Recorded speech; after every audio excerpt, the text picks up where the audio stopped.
Good evening, everyone. Welcome to America's Third Party. I'm David Sponheim, and this is Conspiracy Monday. Welcome. I always dress in black because it's a very dark subject we're talking about. One of our chatters over at one of our networks was extremely upset today and has made a point of telling me that the NYPD did have access to Anthony Weiner's laptop and did have 600,000 emails. And in those emails, they saw photographs of horrific things. That's what this person is saying in our show and has said since the beginning of our show. And he believes that the detective Joseph Calabrese was not a suicide, and Deputy Chief Stephen Silks was not a suicide. These are the two people that saw the tape that Anthony Weiner had from Hillary's emails. Now remember, if you were in the alt-right rooms during that time period on the internet, you were hearing about how the NYPD was going to expose the 600,000 emails. None of that ever got out. And two homicide detectives are now dead of what looks very suspicious, like they were killed. And what this man is saying in our chat room may very well be true. And all this points back to Hillary, Uma Abedin, James Alefantis, possibly Pizzagate. Yeah, all of that.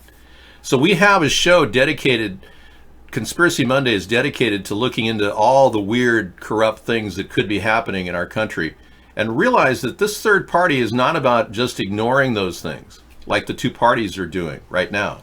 Donald Trump won't prosecute Hillary. He won't prosecute anybody. It seems like he just likes to move his mouth and threaten tariffs everywhere and destabilize world politics. So if you're here thinking that Donald Trump is going to stop the deep state, he is the deep state. They own him. Okay? Your vote for him in the Republican last election was a vote for the deep state.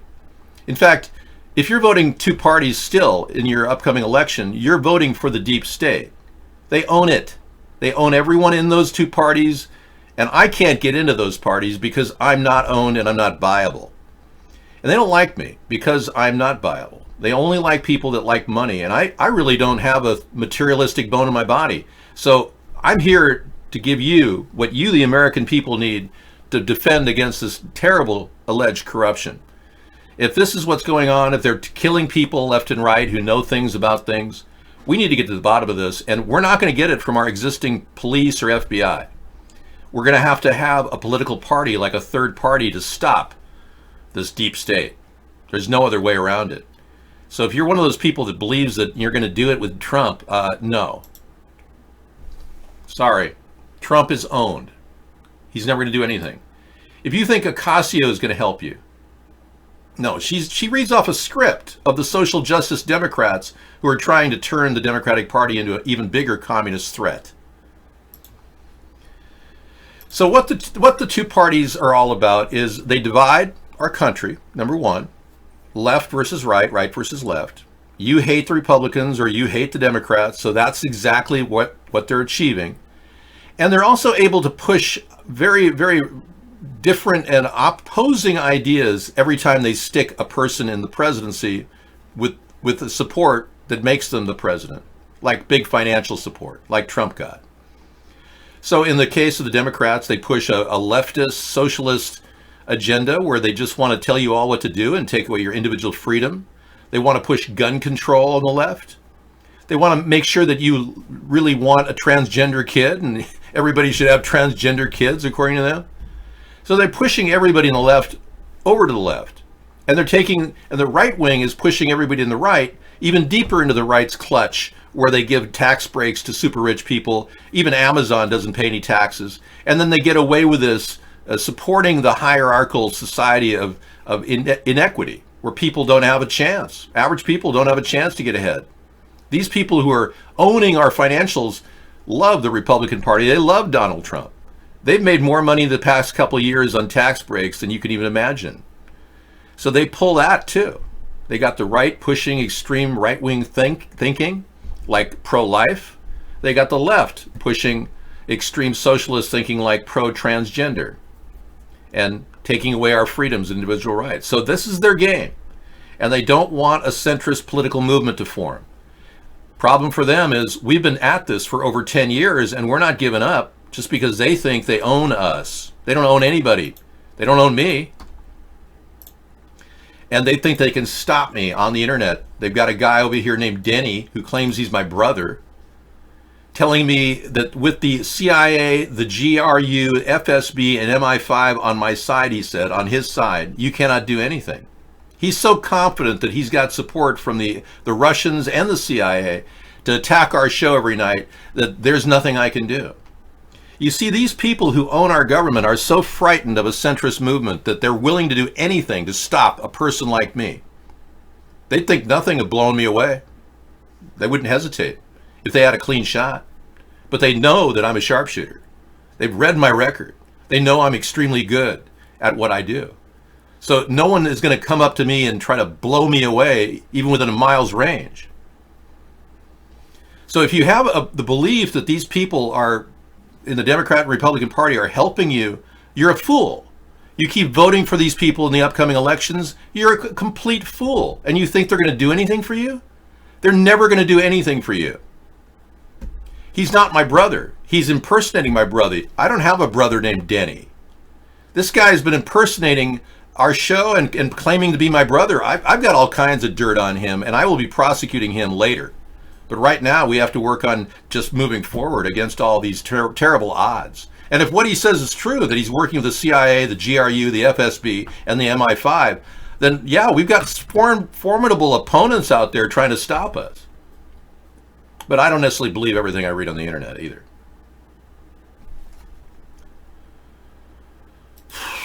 Now, in lieu of the fact that I don't drink, and we have a stalker in here who keeps claiming that just because I had a couple beers, I'm a liar. It's absurd. I don't drink, and yet I even said I've had a couple beers with friends, and this guy comes in here and says, yeah, you admitted to having a beer with Sarah last year. It's like, wow. It's like, I don't drink as a rule, but occasionally I'll have a beer with a friend. It's just amazing, and this guy thinks I'm flipping on my statements. I'm not. All right. Now, according to a chatter over at iBlog, hundreds of illegals from Ebola-ridden Congo have been dumped in Texas at San Antonio. Hundreds more Ebola-ridden Congolese illegals are on the way, have not crossed the border yet. So if the illegals are coming into the Congo, I don't know if the Congo is even on the travel ban. Last year, Trump pulled Chad off the travel ban, which is extremely dangerous considering Chad is near Congo and near the Ebola outbreak. So yeah, you have a good point. If there are illegals coming, and other than Mexicans coming up from the southern border with Ebola in them, we don't even know. There's no solid way of detecting Ebola in the early stages. They can still be latent Ebola carriers, and we may not even know. So it's serious. If the elites are trying to trigger a mass pandemic, there's certainly ways of doing it. That's for sure, and I'm concerned. One of the best things I'm recommending for a potential outbreak is not forced inoculation or herd inoculation for the entire population. That's too difficult.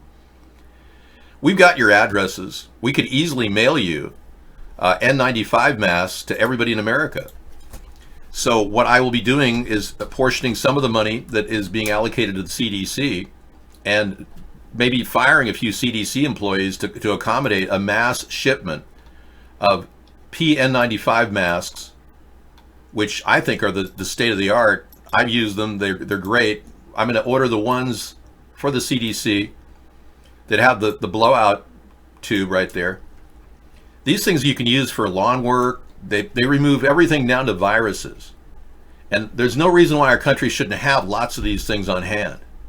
We could easily produce and grab an order from 3M and just buy it in bulk and then put a reorder slip in the envelope where you can slip us a check and we'll send them back to you with more.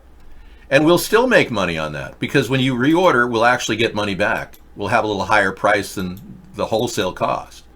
So this is a way the CDC can actually do something as opposed to what they do now, which is just threaten to herd inoculate. Now, because of the constant harassment in our show by a certain person I said earlier, you will see me banning periodically in the Vaughn chat room. It's the same guy. He comes in under over 200 names. He's been stalking me for 6 years, and we'll be doing everything we can to minimize that. But bear in mind, he is the stalker. All right. And he's got some delusion that I'm in some way flip-flopping on my ideas, which I've never done. But we've got a president and a Secretary of State that lies incessantly. Pompeo now is acting like it's win-win for Mexico trade, but many people are saying no. Trump is pissing people off with these threats of tariffs. They already had a deal worked out with Mexico before Trump started saying he was going to impose tariffs on them. And Pompeo's acting like, oh, no, this is normal. We're winning here. And this was a recent recording of him and what he believes about what he did when he was director of the CIA. Check this out. CIA director, we lied, we cheated, we stole. It was like we had entire training courses. I was the CIA director. We lied, we cheated, we stole. It was like we had entire training courses. It reminds you of the glory of the American experiment. Reminds you, no, he was being serious. He reminds you of the glory of the American experiment. And the American experiment for a lot of these guys is how much crap can they suck? How many asses can they lick? How many people can they kiss ass? That's the glory of the American experience to this guy. He'd be fired in a second with this in his log. I would never allow a CIA director, let alone a person like him, to become a Secretary of State. It's just unbelievable. This is the caliber of people that Trump has surrounded himself with. Liars, cheaters, stealers, anybody who will say whatever to get whatever done. This is not what America is made of. This is not what our country is about. And we have been led very far astray from the very core values that this country stands for. And I represent those core values. My father and mother were both Marines. My dad fought in World War II in 3 tours of duty. My mother was in there doing her part. But I came from the top of the line stock of this country, the ones that won World War II, that had the courage to fight the enemies. And now we're finding out that we didn't beat the Germans completely. They nested their Nazis in our country. Yeah. They embedded Nazis in our country. They created Operation Paperclip. That's how we got a lot of our nuclear technology. That's how we got a lot of our space technology. But it's also how we got a lot of our chemical weapons technology, our biological warfare technology, and our social programming technology.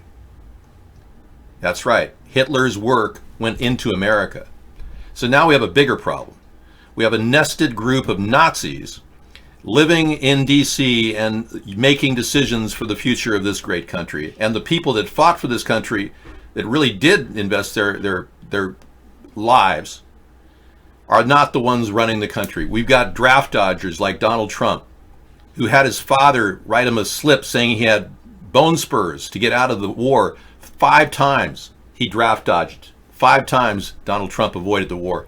The podiatrist that wrote those claims that he had bone spurs, he's dead, but his daughters commonly talk, and they even published this in the news, talked about how their father got free rent from Fred Trump for years. And that all he had to do was write a few prescriptions and a few notes. That's all he had to do. Yeah. So the podiatrist that wrote the notes that made Donald Trump avoid the Vietnam War, where 58,000 U.S. men died, that doctor was a complete fraud, was able to do it because he had free rent. I don't think Justin Bieber and Tom Cruise are even matched up. Yeah. But Justin Bieber is threatening Tom Cruise, saying, I'll whoop his ass. Really? Seriously? Well, this is a serious ego problem he's got. Yeah. He doesn't believe for a second Tom Cruise is half the badass he seems to be in his movies. He's out to prove it in Octagon. Okay. He wants to challenge Tom Cruise to a fight in Octagon. Tom, if you don't take this fight, you're scared, you'll never live it down. who's willing to put it on the... You know, Justin Bieber is an Illuminati guy. I'd say he was put up to doing that. Yeah, they own these people. Yeah, he probably will have to join Scientology just to fight him. I'm not here to hate on any of these people. I really don't care one way or another. Everyone knows that a man who's 56 years old is at the peak strength of his ability. So, if Justin Bieber is planning on doing that, he's up against a guy who's a lot stronger than he is. I just think it's kind of sad that we spend all our time worrying about these people that are meaningless, you know?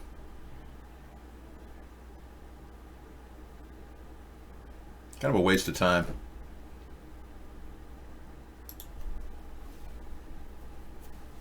Right, here he is again. Look at that. Again, constant attacks, day in, day in, out, nonstop attacks in our show. How much do you give to charity yearly? You know, I don't count. The money I give, I don't even take a tax deduction. I don't have a specific number. How many times do I grab my pocket and drop the change in the thing? I don't know. I can't give you the exact number. 18, 19 cents at a time.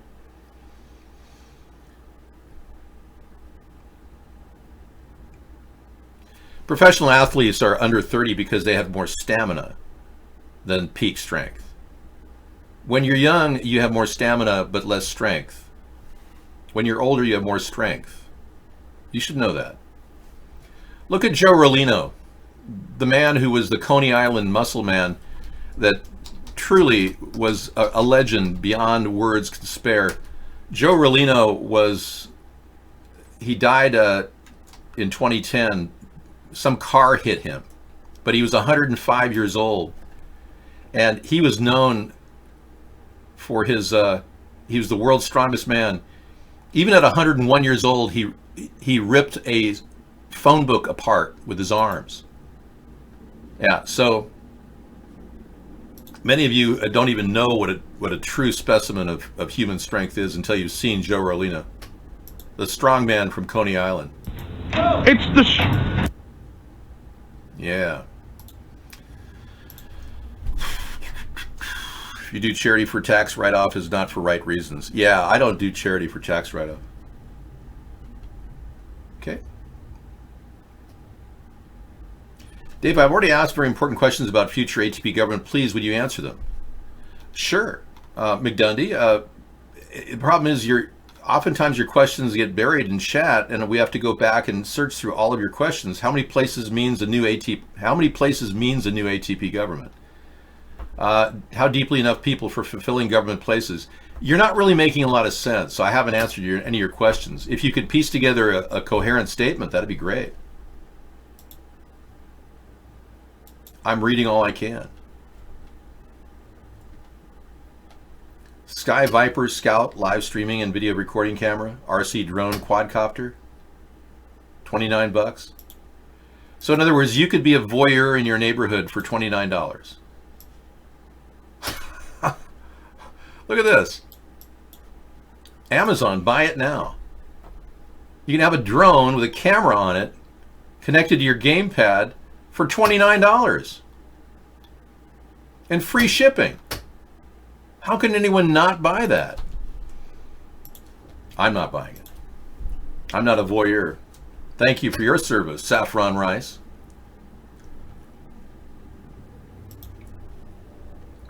So the news really has a serious twist to it. A lot of things are happening. New Yorkers thought about 9/11 when they first heard about a helicopter crash. Not really. They just, anytime they can bring up 9/11, they will. The fact is, we never got any answers out of 9/11. 9/11 is an open black hole. We never prosecuted anybody except for some guy who was waterboarded 68 times by Gina Haspel, our current director of the CIA.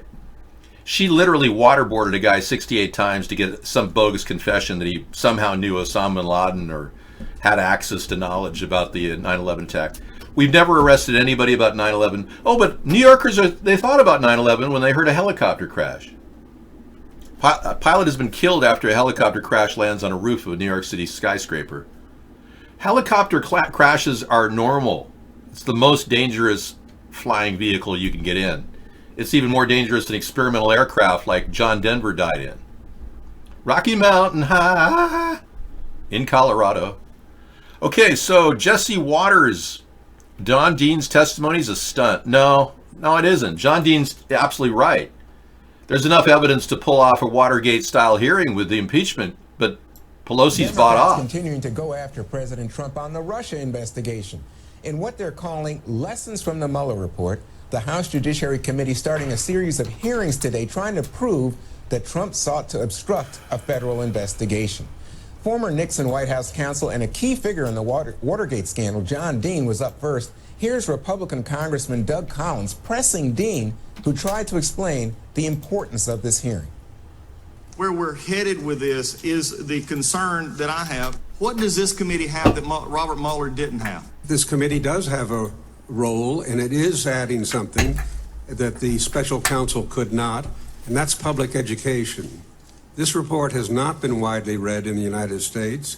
It's not even been widely read in the Congress from some of my conversations. But I think it's a very important function that the committee is serving by bringing these matters to public attention. The president blasting these hearings, as well as Dean and the Democrats tweeting, quote, "Can't believe they're bringing in John Dean, the disgraced Nixon White House counsel who's a paid CNN contributor. No collusion, no obstruction. Democrats just want a do-over, which they'll never get." They'll never get it, Dana? Another Mueller report? No, he said a do-over. He says this is a right, do-over. well, but that's right. But so, no, I don't. No, they're not going to get it. I think that one of the best things that happened to Democrats today is there was an unfortunate, very unfortunate incident in New York City with a helicopter that crashed. Bubble-headed, bleach blonde idiots pervade the world now. Unbelievable. We don't have any real newscasters. We just have a bunch of exploiters. They're not real. These people don't even have any real ideas of their own. They're just reading off teleprompters. I have never ever served in the military. My chromosomes did, however.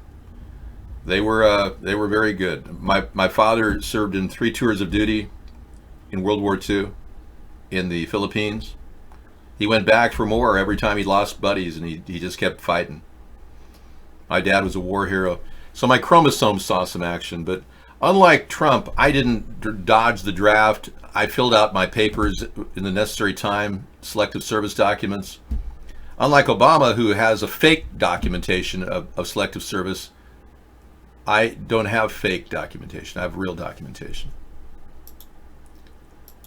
If you want to find out any of any information on my bio, go to americasthirdparty.com and click on the old site and then click the bio button. And that has my birth certificate and my selective service documents. All right. Yeah, a lot of the Fox people want the story of impeachment and collusion and obstruction to go away. But I cannot bring myself to saying that Donald Trump is guilt-free of anything. In fact, I think he's deeply involved with the Russian Zionists, just like Hillary Clinton was involved with AIPAC and Barack Obama was involved with AIPAC. We're dealing with a Zionist takeover of our country from both the Western side with AIPAC and the Russian side with the oligarchs. It's Zionism that we're dealing with. That's why we're still in war after war, to protect Israel. Now, if you didn't know, Adolf Hitler was a Zionist. Adolf Hitler actually wanted a state of Israel. I know that's hard to understand, and you don't realize that what he did ultimately caused the state of Israel to develop, but the plan was the Balfour Declaration of 1917 that the Zionists had put forth. Many of you don't realize that Hitler was a Zionist, Biden is a Zionist, and Trump is a Zionist. The two leaders in the two big parties are Zionists. Why are we still at war overseas? Why are we still starting a war? Why is Donald Trump threatening Iran? Because Iran is the mortal enemy of Saudi Arabia and Israel. Why did Trump just send nuclear-tipped tactical nukes to Saudi Arabia against the will of Congress because Vladimir Putin told him to do so. That's my take on it. No one in their right mind would sell nukes to Saudi Arabia when Congress has forbid it. So Trump has got some serious leverage against him by Putin, and I'm pretty sure it's related to that, with all the areas of the Mueller report that they don't cover, like the dossier, the sex selfie, the second trial of Paul Manafort that was never investigated, the money laundering, the trail of money that we can see in the IRS statements that Trump has filled out, which we can't see because he's holding them back. A man who openly said, "I'll gladly show you 10 years of my tax returns, no problem," and then afterwards refuses to show anything to anybody. I'm not 72, I'm 59. We weren't at war. I'd never needed to enlist in the military. What, to fight Grenada? Why would I fight Grenada? Yeah, that was a waste. Iran has some big issues that are definitely in conflict with Trump and his cronies. The Zionists want to decimate Iran. The problem is Iran has weapons that are so big and powerful that it wouldn't be like an easy walk in the park like it was with Libya. Libya had, what, 5 F-15s? Iran's military forces are 4 to 5 times greater than Iraq's, and Iraq's was much greater than Libya's. So you've got to understand, these people that are pushing this agenda of attacking Iran are idiots. They're absolute idiots, and they've never fought a war in their life. I'm not neglecting iBlog Check. No. What are the odds Trump even knew who John Dean was before this morning? I would say 0. Trump doesn't know anything. He's winging it half the time and then lying about what he didn't know. Trump's entire candidacy and presidency has been all about doing damage control for his mistaken statements. Even attacking Mexico with tariffs last week recklessly has sent prices of avocados and other things through the roof.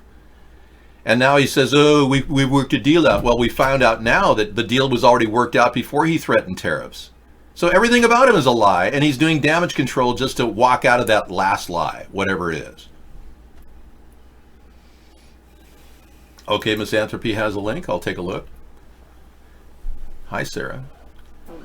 I'm not neglecting chat. We're just here to talk to you about all kinds of information. I'm not going to apologise because I've got nothing to apologise for. I very much regret that this vile organisation, PI, ever existed and that it ever had anything to do with NCCL, but it did not affect my work at NCCL.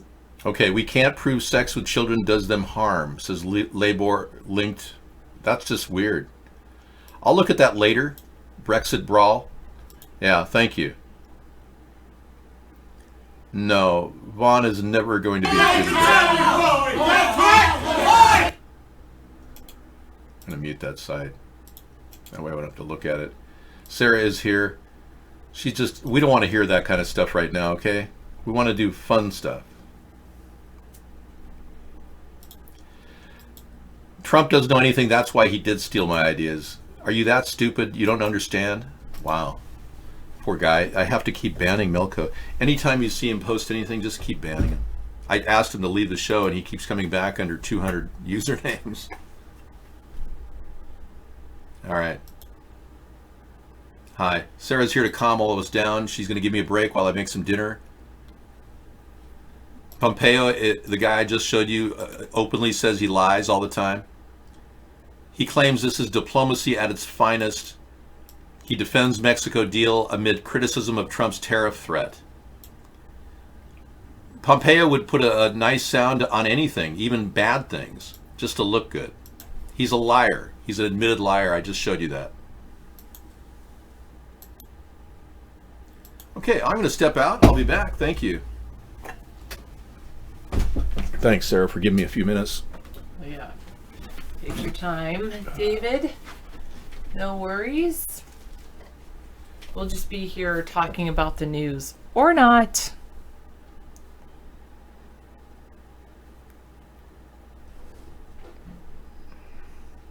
I was just going to check in. Hello, Y.M. Yankura.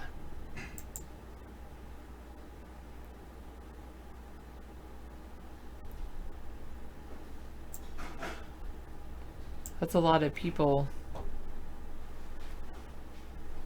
on your side.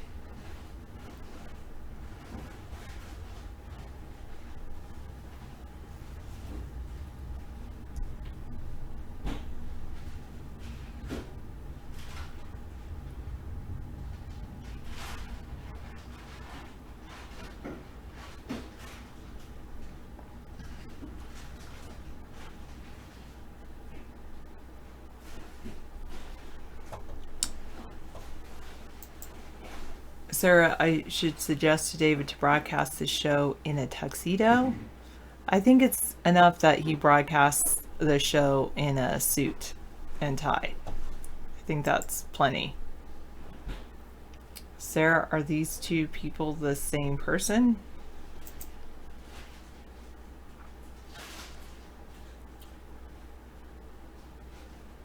I'm pulling up your image now to see if I think they're the same person. Top one's David. The bottom one is either Jim Carrey or Andy Kaufman, I think. No, David obviously is not the same person. No. Not the same person. Good eyes, though. You have a link that David laughed at. You have a brain. You have a recommendation. We changed the name to America's Final Party. Make the logo a guillotine? No. I don't think a guillotine, people would get behind someone with a guillotine as a logo. I don't know, Socrates. I don't know.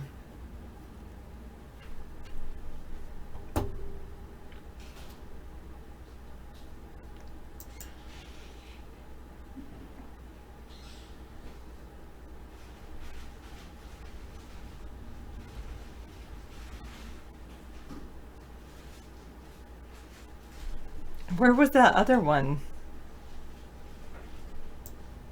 The one with the...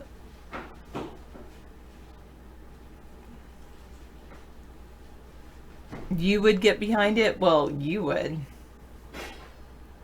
Thanks, Putin. I suppose I've made my choices in life. Not a bad life, I have to say. It's a pretty cool life, my life.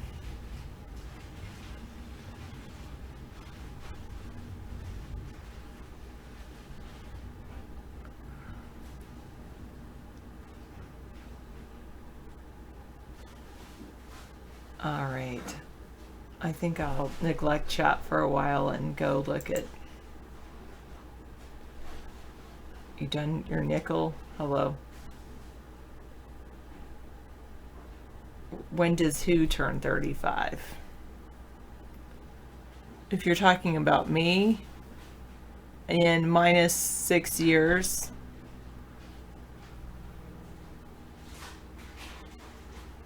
yeah, when, oh, you're talking to each other. 35 and 21. All right.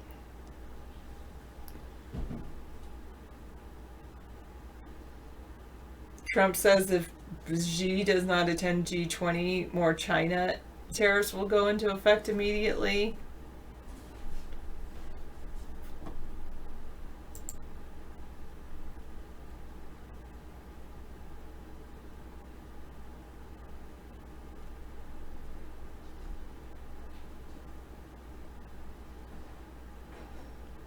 A pilot was killed after a helicopter crash lands on the roof of a New York skyscraper. Wow.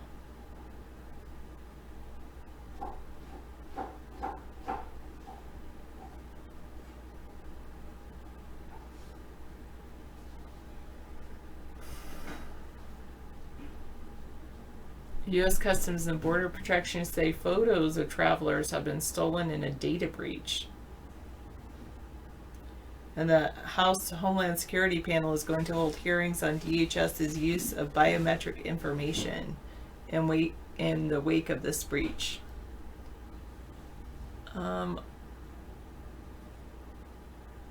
No, don't use that name instead, unless David somehow someday bans you, and then I would know it's you.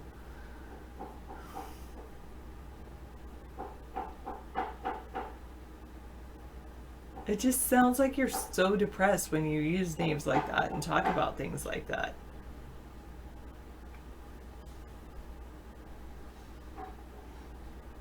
I did not serve in a military capacity. I did, however, teach the children of military members. Does that help? I never went to boot camp or anything like that.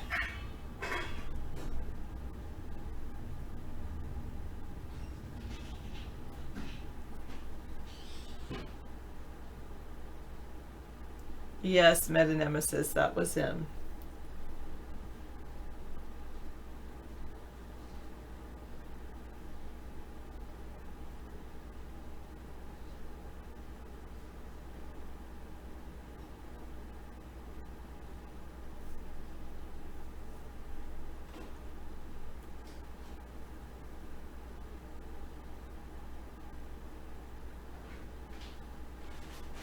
The judge says Missouri's only abortion clinic must remain open for now.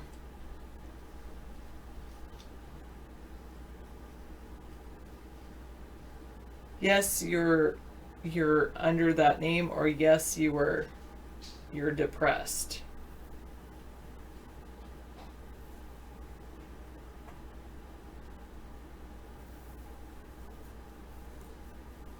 Okay.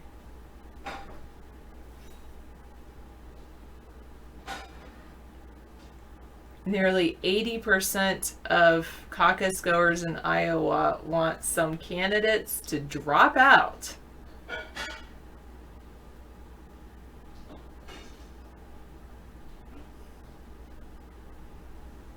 That's true, but the whole thing about a guillotine, to me, that's depressing, because it's like guillotine equals death. Death equals depression. That's why discussion of guillotine to me equates to possible depression.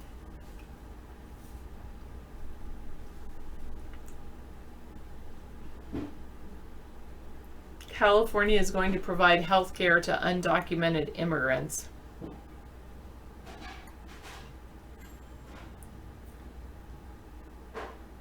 A Dallas crane collapsed and the victim is identified as a 29-year-old woman.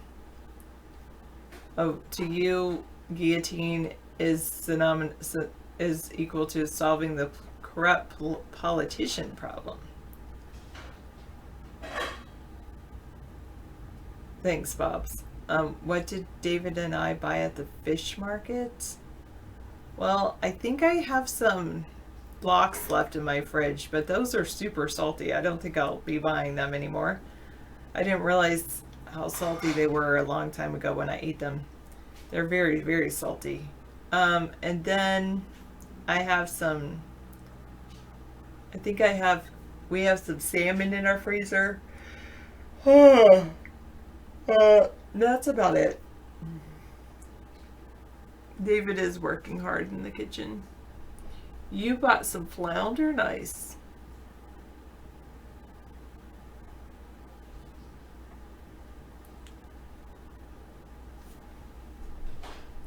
Yeah, salmon is good.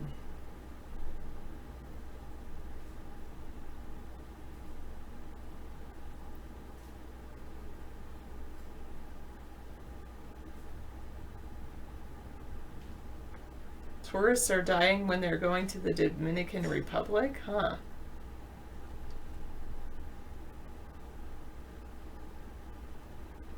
Wow.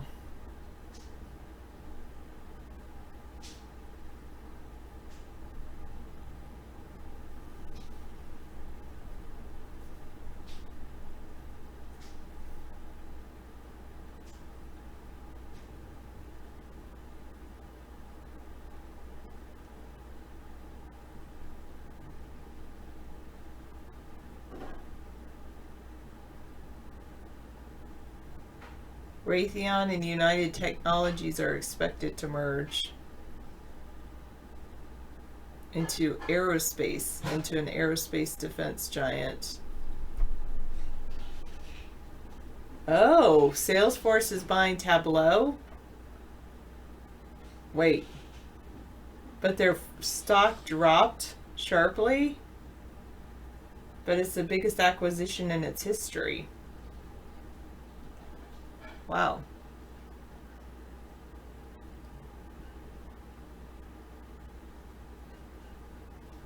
$15.3 billion. Well, that is a lot of money for it to put out.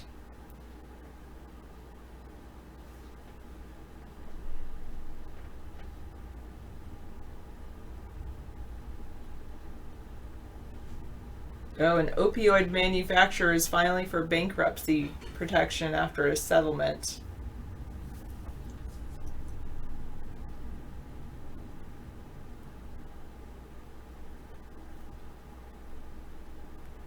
There's E3 2019 was going on. That must have been fun.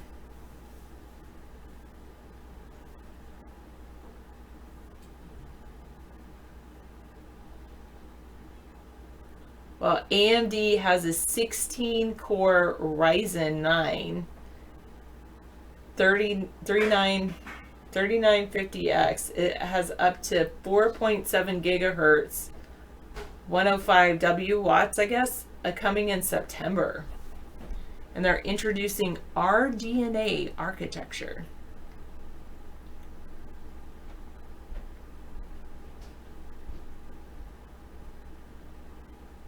I like AMD.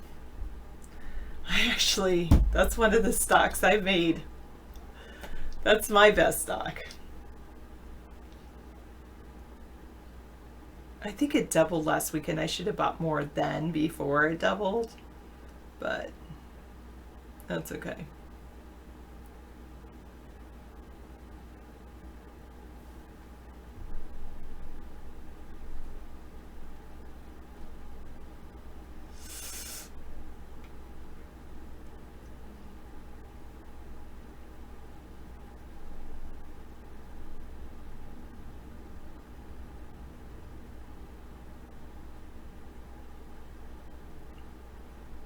A mysterious large mass discovered on the moon is bewildering scientists, whatever it is, wherever it came from. That's pretty interesting. You don't invest, you hope to die with only $20 in your pocket? I think you're buying a low-end AMD if that's the case, Daryl.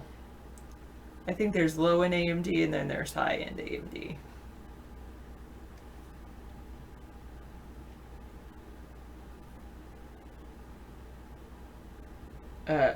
Unlikely culprit? That's the most likely culprit. Scientists discover an unlikely culprit for fertilizing the North Pacific Ocean. Asian dust. I'm going to read that.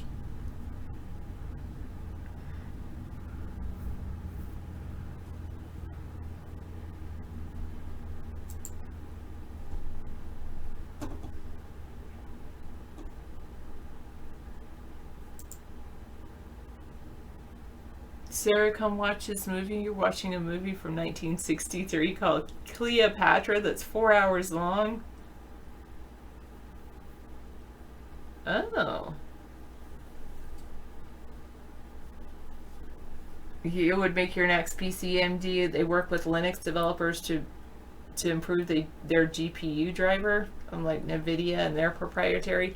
And then, of course, like, well, I use XSplit, and they have, like, you need an AMD or well, Intel, but AMD has pretty good stuff. Oh, AMD is not only around, they have done really well.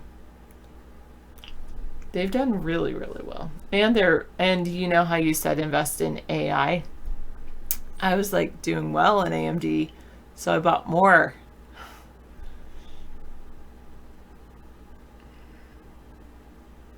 Human brains are sensitive to musical pitch, unlike those of monkeys.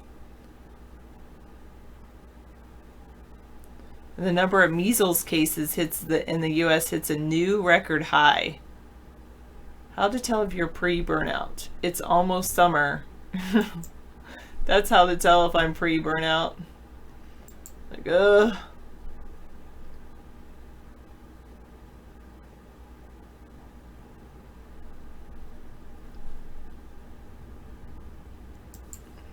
okay.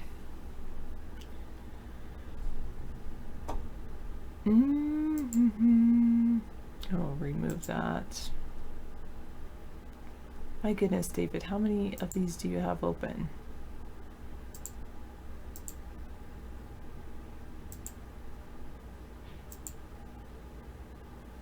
All right, that's a good one. So this is, what you see here is this spiral in the center. Here is a NASA image of Asian dust that's transported over the North Pacific.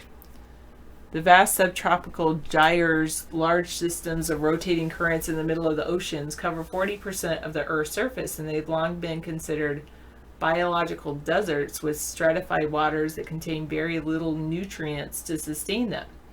These regions are also thought to be remarkably stable. Yet scientists have documented one anomaly in the Pacific North Pacific subtropical gyre ecosystem that has puzzled oceanographers for years. The region's chemistry changes periodically, especially levels of phosphorus and iron, affecting the overall nutrient composition and ultimately its biological productivity.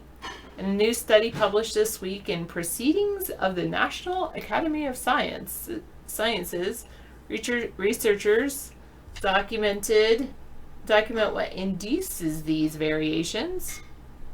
Changes in the amount of iron that is deposited into the ocean via dust from Asia.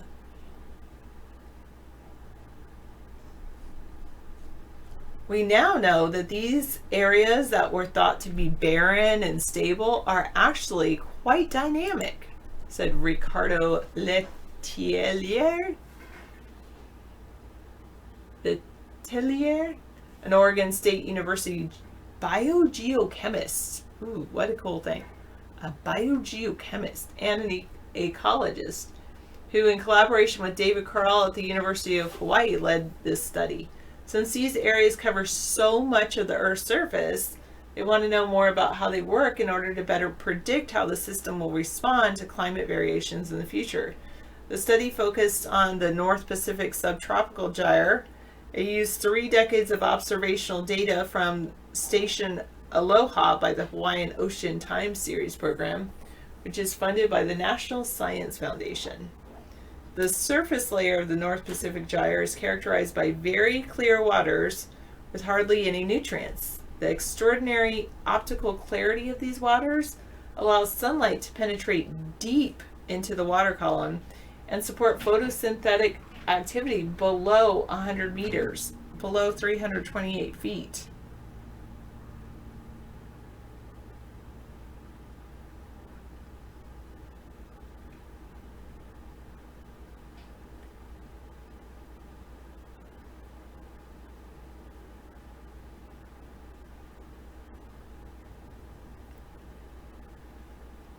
All right.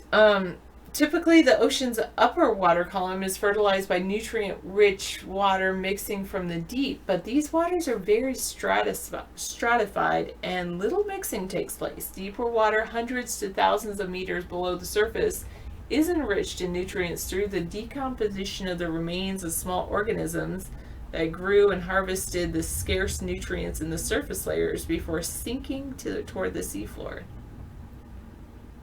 Then where do you watch Black Mirror, Misanthropy?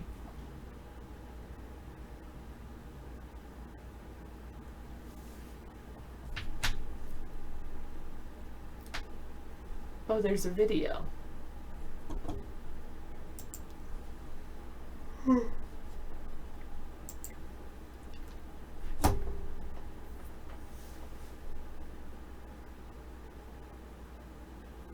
Okay. Both phosphorus and iron are key components for life, and the researchers noticed that the level of these nutrients in North Pacific gyre surface waters changed significantly during the 3 decades of the study. Letelier, I think I'm saying that right, said the team was able to relate these changes to the iron input from Asian dust. A combination of the desertification of that continent with combustion, especially wildfires and factory output, and the wind patterns across the North Pacific Ocean that accounted for the variance and provided varying amounts of nutrients to sustain life.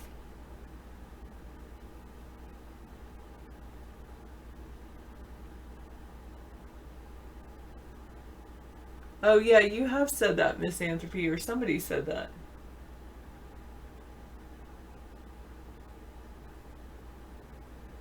And a key to that variance is the Pacific decadal oscillation, an ocean-atmosphere relationship that varies between weak and strong phases of atmospheric pressure in the Northeast Pacific. In years when the low pressure weakens, winds from Asia become stronger, move southward, and bring more dust, fertilizing the ocean surrounding Station Aloha. When the pressure strengthens, the opposite takes place. Strong winds can bring significant amounts of iron, allowing organisms to grow and utilize all the phosphorus in the upper layers of the ocean. However, because most of the iron is not soluble, deep waters are enriched in phosphorus relative to iron. Hence, when winds are weaker, there's little iron input to fertilize and remove any excess phosphorus in the upper layers that may be introduced through deep water mixing. Sometimes there are periods of 5 to 6 years of phosphorus enrichment, and then there are periods when it switches over, Letelier said. From 2000 to 2007, there was almost no phosphorus. We've seen some changes in the function of the ecosystem, but they haven't seen significant changes in the biological composition. They may be coming, it's too early to tell.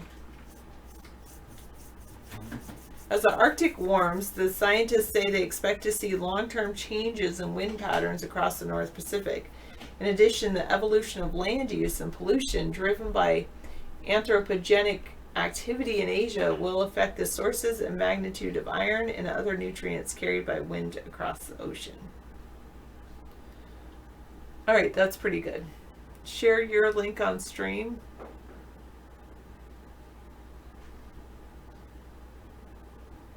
It's a gamer stream. People will like the preview.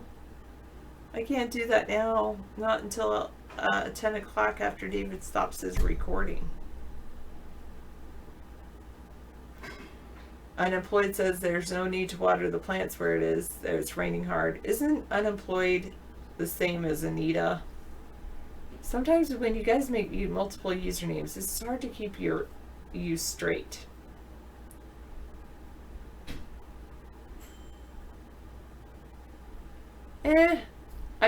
I've played the code version of the Plants vs. Zombies game. Okay, yes, it is Anita. Alright.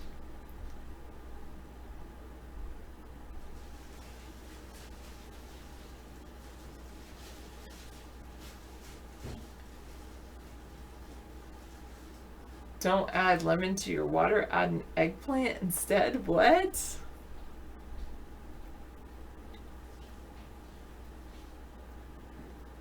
That does sound a little weird. Well, I might look it, but as far as I know, I don't have Native American in me. I just think it's how I wear my hair.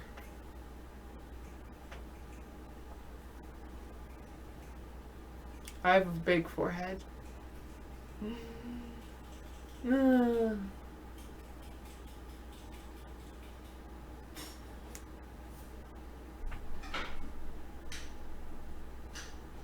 How the changes will affect the transport of iron-rich dust into the Eastern Pacific and affect the productivity in this vast oceanic region remains an open question.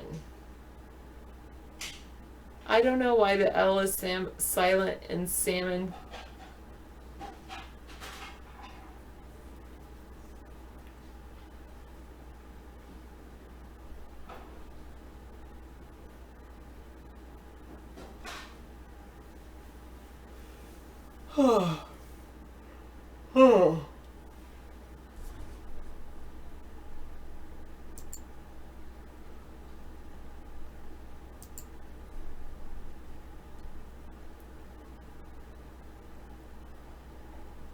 The World Health Organization has redefined burnout as a syndrome linked to chronic work stress.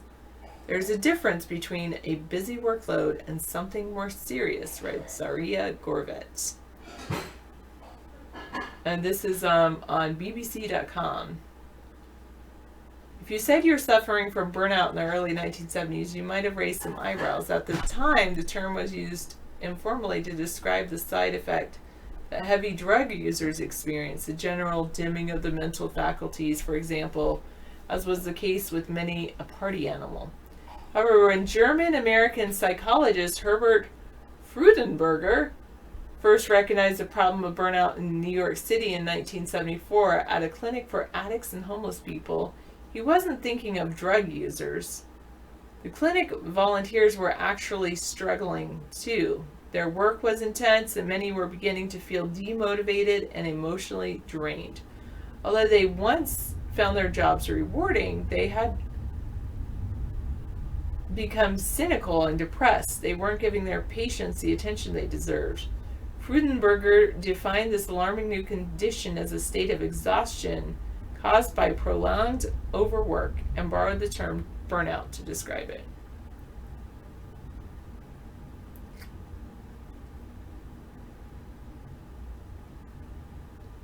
Yeah, a little bit. Did you hear that sound? The sound of freedom. Exactly. Today, burnout is a global phenomenon, although statistics on the prevalence of burnout specifically are hard to come by. 595,000 people in the UK alone suffered from workplace stress in 2008. Burnout has three elements: feelings of exhaustion, mental detachment from one's job, and poor performance at work. Sports people get it, YouTube stars get it, entrepreneurs get it. Freudenberger himself eventually got it. Late last month, the World Health Organization announced that the trendy problem will be recognized in the latest international classification of diseases manual, where it describes as a syndrome resulting from chronic workplace stress that has not been successfully managed. Yeah, not gonna happen.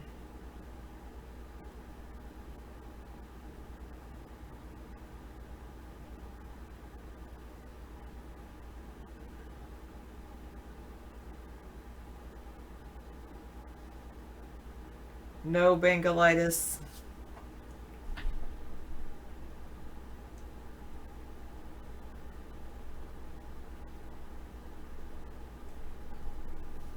According to the World Health Organization, burnout has three elements. I just told you those, but waiting until you're already fully burned out to do something about it doesn't help at all.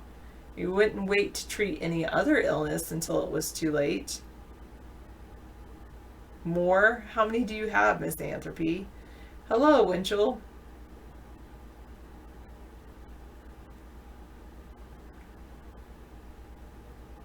Hi, William 420, by the way. You have 20 tattoos? I don't have any. And I never plan to get one.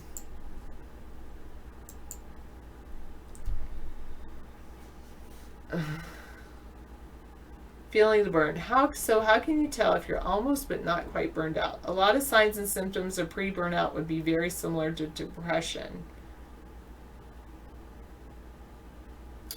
They have a book called, an author has a book called The Burnout Solution. Suggests looking out for creeping bad habits such as increased alcohol consumption, relying on sugar to get you through the day. Watch out for feelings of tiredness that won't go away. Even if you do sleep well, by 10 in the morning, you're already counting down the hours to bed, or not having the energy to exercise or go for a walk. Are they saying if you're sick of working that it is mental illness? I don't think it's a mental illness, but it's definitely an illness.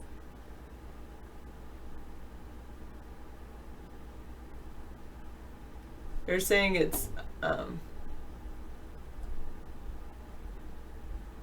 a disease, I guess. As soon as you begin to feel this way, Murray advises going to see a doctor. Well, there are many treatment options for depression. Burnout is still best tackled by making lifestyle changes, like summer break.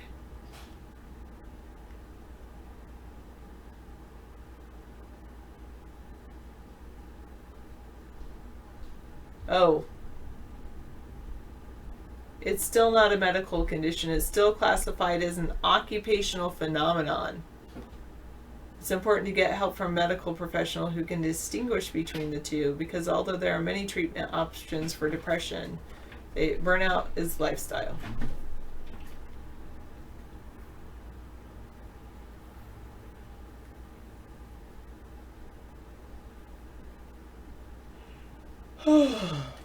Stress is really important, and anxiety is what motivates us to do well. It's when we're continually exposed to stress. It is hard for me to relax, that's true. And anxiety that we're not letting go, that it starts to turn into burnout. Wonderful is still waiting. Wait. Never mind.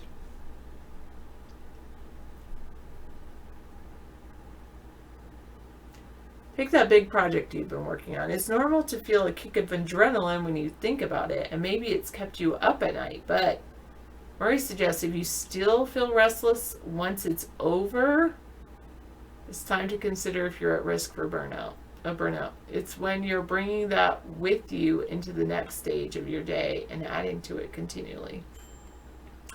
Another classic sign of inching closer is cynicism, feeling like your work has little value, avoiding social commitments, becoming more susceptible to disappointment.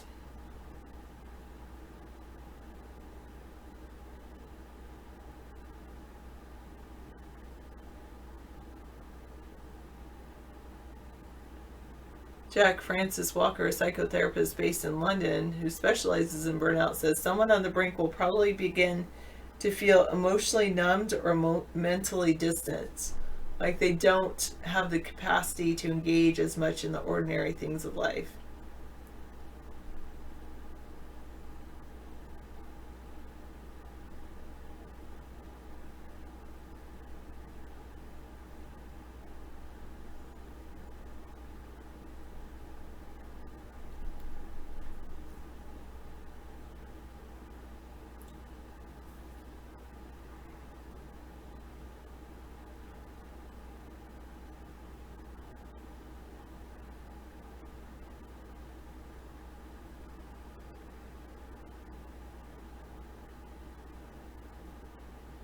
All right.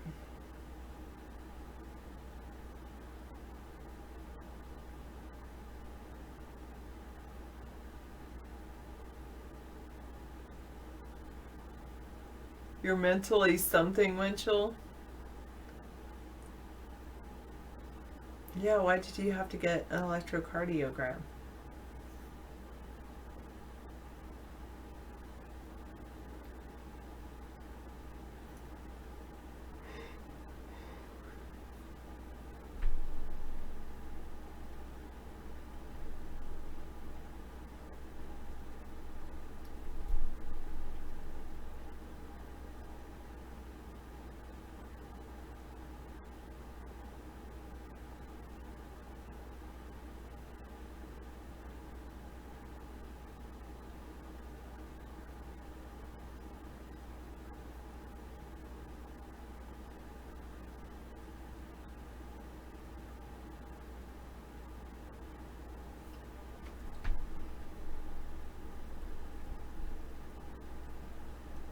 You don't know why?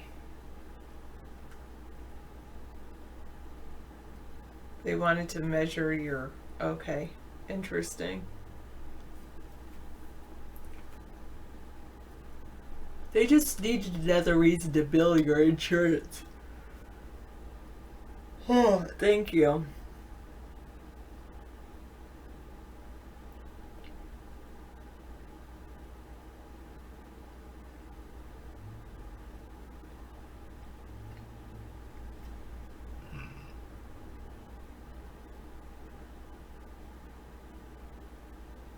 Be kind to yourself.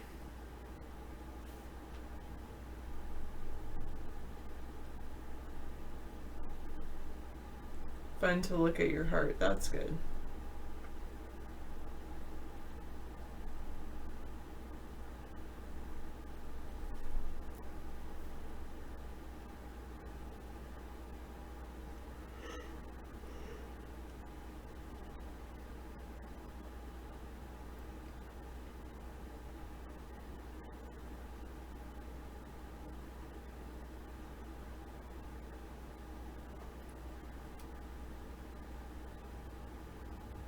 Yeah, with a spark.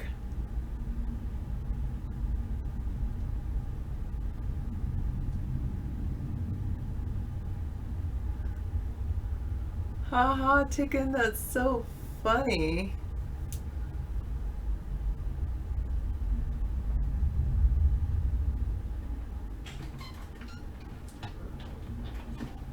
Where did they get that from?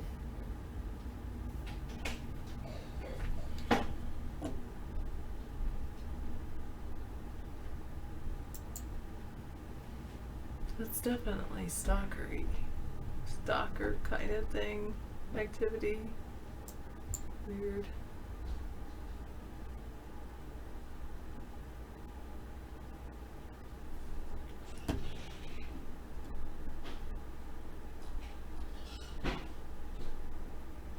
Right, thank you, BBC.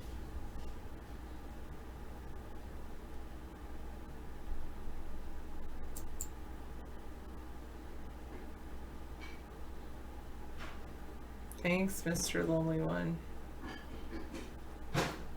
Well, I'm lucky to have David.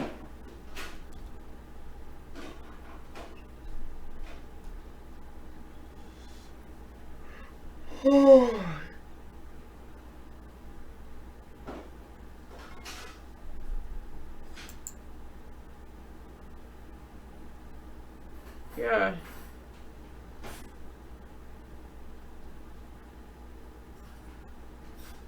I agree. David is smart, courageous.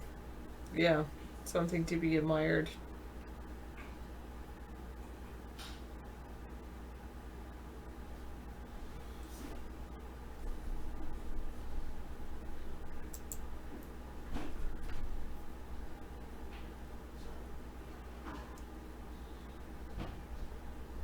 That's what I'd like to know, Bengalitis. Like, what? Track down a school? How did that happen?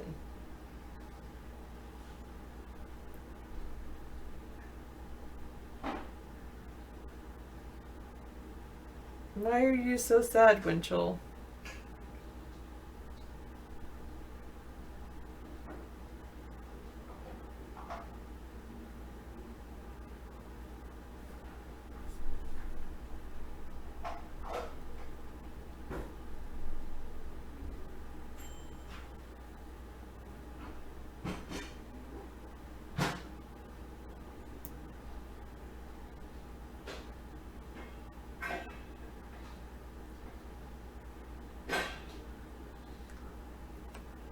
Humans may have developed brain areas that are sensitive to pitch and tone in order to process the sounds associated with speech and music.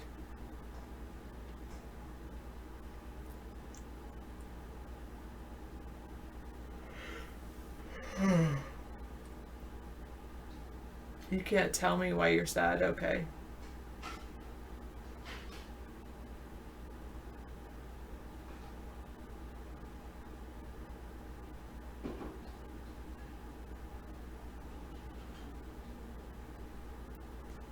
Like, you think I've tried it, Shadow? Is that what you're implying? Because I don't know.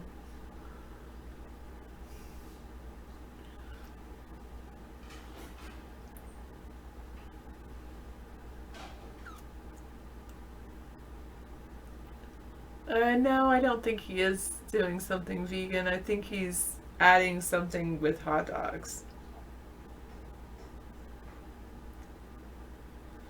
Okay. That's fine, Winchell.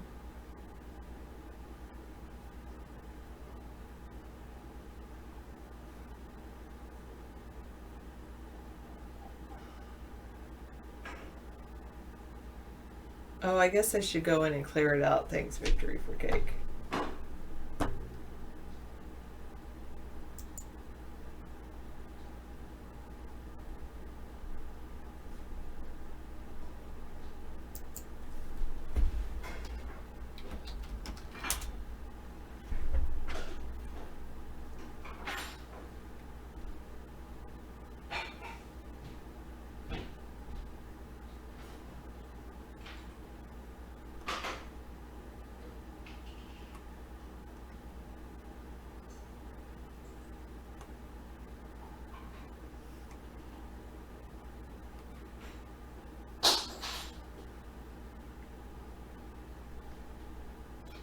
What's with you guys and tattoos?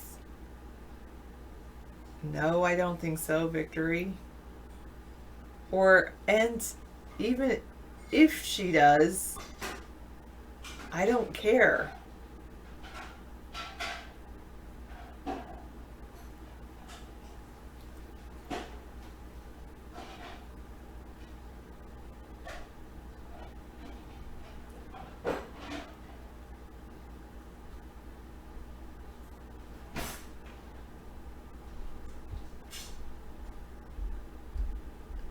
I know David thinks that.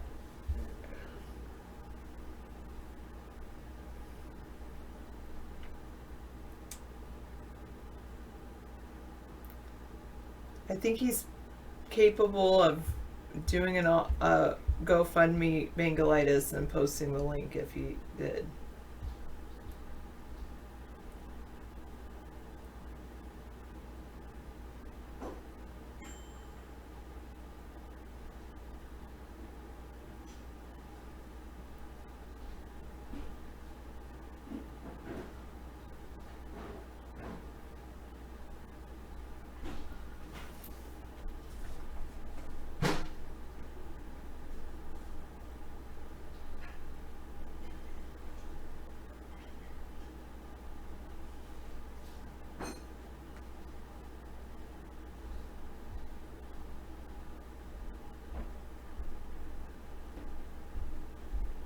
All right, I'll take over. I have made dinner for you, and it's on the stove. You got ground beef with cheese, like a patty melt, Thank you. and some more of that goulash, but just a little bit, with sweet potatoes and broccoli and asparagus. Wow, all kinds of goodies coming. It's like a buffet in there. Thank you. Yeah, help yourself. Thank you. Yeah, I just really went all out. I just kept throwing stuff in the cooker. All right. Thank you. Sarah was wonderful. I guess you guys are all calmed down, mellowed out. Mellow yellow. Yeah, I switched my hair at this hour. I part it a different way. It's part of my the new approach to the whole show. It gives me a perspective that's different than I had previously. There we go.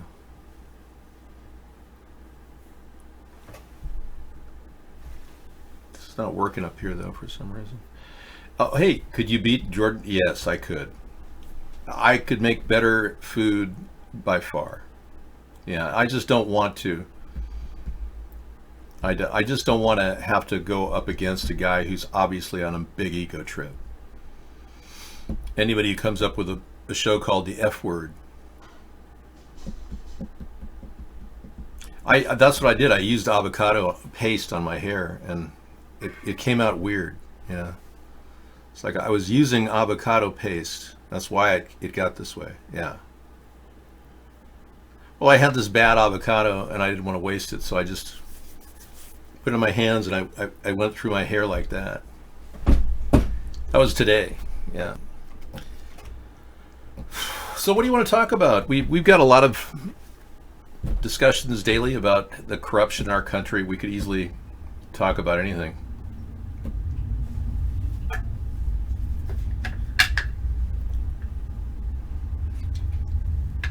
Fun fact, really? Okay, thanks. The ancient Romans used animal semen as hair glue. Good to know. I heard that they put bull semen in certain drinks. Or like you can like sports drinks that you drink. That's what I heard. David, why don't you move to Central America and grow avocados instead of living in silly old liberal Washington? Well, I would buy an avocado ranch, but I had an opportunity a long time ago, but I wasn't able to do it. It would have cost me a little too much. But now those avocado ranches are struggling, with water, contamination in the Central Valley of California. Nitrates have contaminated the soil. We could do so much more with a water system that would filter the water, like a seawater pipeline. Wow. Okay, so we're still up and running on Trump diversions. Yes, I would consider coaching for the New York Knicks. Absolutely. I'm that capable of doing the John Wooden method, but I don't really want to take on a job like that. John Wooden was really the best coach who ever lived in college basketball, and his efforts to create that 10-year streak for the Bruins involved running drills and circular ring patterns and figure eight patterns that nobody's ever duplicated. The closest I've seen is Duke and North Carolina. They're the closest I've seen to the John Wooden methodology, but nobody could beat it. It was like unbeatable. It's like going into a rotary device or a blender. Your opponents were like a blender. This looks a little, it's a little sticky from the avocado glue. It's coming together. It takes a while for it to switch gears, and then it puffs out in this area naturally. David, how can you prove you're not a Russian censor broadcasting from FSB headquarters in an effort to discredit Trump? Well, I would have had a lot more coverage. I would never have been in any way threatened, and I wouldn't be receiving threats right now in Y99. Our Y99 room was just cleared because we had threats from people claiming to be FSB agents just now. So they really want to stop me. I'm an average American who's just done the impossible. I'm like David versus Goliath. I just am doing the necessary thing that our country needs to do to stand up to this corporatocracy, which has devoured the two-party system. Everybody's on the take, it seems, except Justin Amash. He's the only guy I really would put trust and faith in right now as we move forward. And being he has Muslim heritage, it's interesting to note, that he'd be an ideal person to work with. We can't just separate Muslims from our world. They're part of our society, just like Italians and Irish. We have to just accept that reality. But we definitely can come in stronger than Trump is doing in minimizing clitorectomies in Dearborn, Michigan. Apparently Trump doesn't really care about women getting their circumcised. I mean, I'm very upset about the fact that Sharia law is going on in certain areas. We need to have an 800 number for people to call up. And if we get 3 calls from various family members, we'll go investigate. If your daughter's been raped, she should not have to marry her rapist. And as far as Mississippi and their law is concerned, I would be arresting the governor, putting her under arrest for going against Roe v. Wade. I would do to her what the National Guard did to Wallace, actually. We would just force open Planned Parenthood clinics. And at the same time, I would revise Planned Parenthood so that nobody would be selling baby body parts, which Trump hasn't even done. So yeah, Trump isn't doing anything with regards to stopping the Muslim threats. He's ironically hurt so many good people who are from those countries that are banned. And then he allowed Chad to come in a year ago. Chad has no travel ban now, so people who are near Ebola could easily come into the country of the U.S. through Chad. I mean, this is crazy, and we have a guy on our show who claims, that I've logged, that he heard that a bunch of Ebola-ridden people from the Congo are coming in illegally right now through San Antonio, and to warn people. I'm like, whoa, Trump really doesn't know what he's doing. He's relied on this nutcase to run his show, which, I don't even know what's wrong with Stephen Miller, but he doesn't have a heart. He doesn't have an emotional, ethical base. Stephen Miller seems to be a man who is doing things almost with a zeal like Karl Rove did when he was working for George W. Bush. People die. fighting for democracy. But you look into his eyes, Stephen Miller he's the guy, architect behind the zero tolerance plan. You look in his eyes and you see a guy who's really, like a child. There's something wrong with him. There's something very wrong with this man. So I'm not sure what's going on and why this man's leading our immigration policy, which Trump is just disastrous, is creating more problems than we're fixing. I don't care if Jewish people go bald. It's okay. Maybe that's why they, over the years, had a yarmulke. Maybe they have that gene that goes bald. Maybe that's why they were always wearing yarmulkes. I don't know. Wildfire in Kitsap County. Hey, I'm not against Jews. We are pro-Jews here.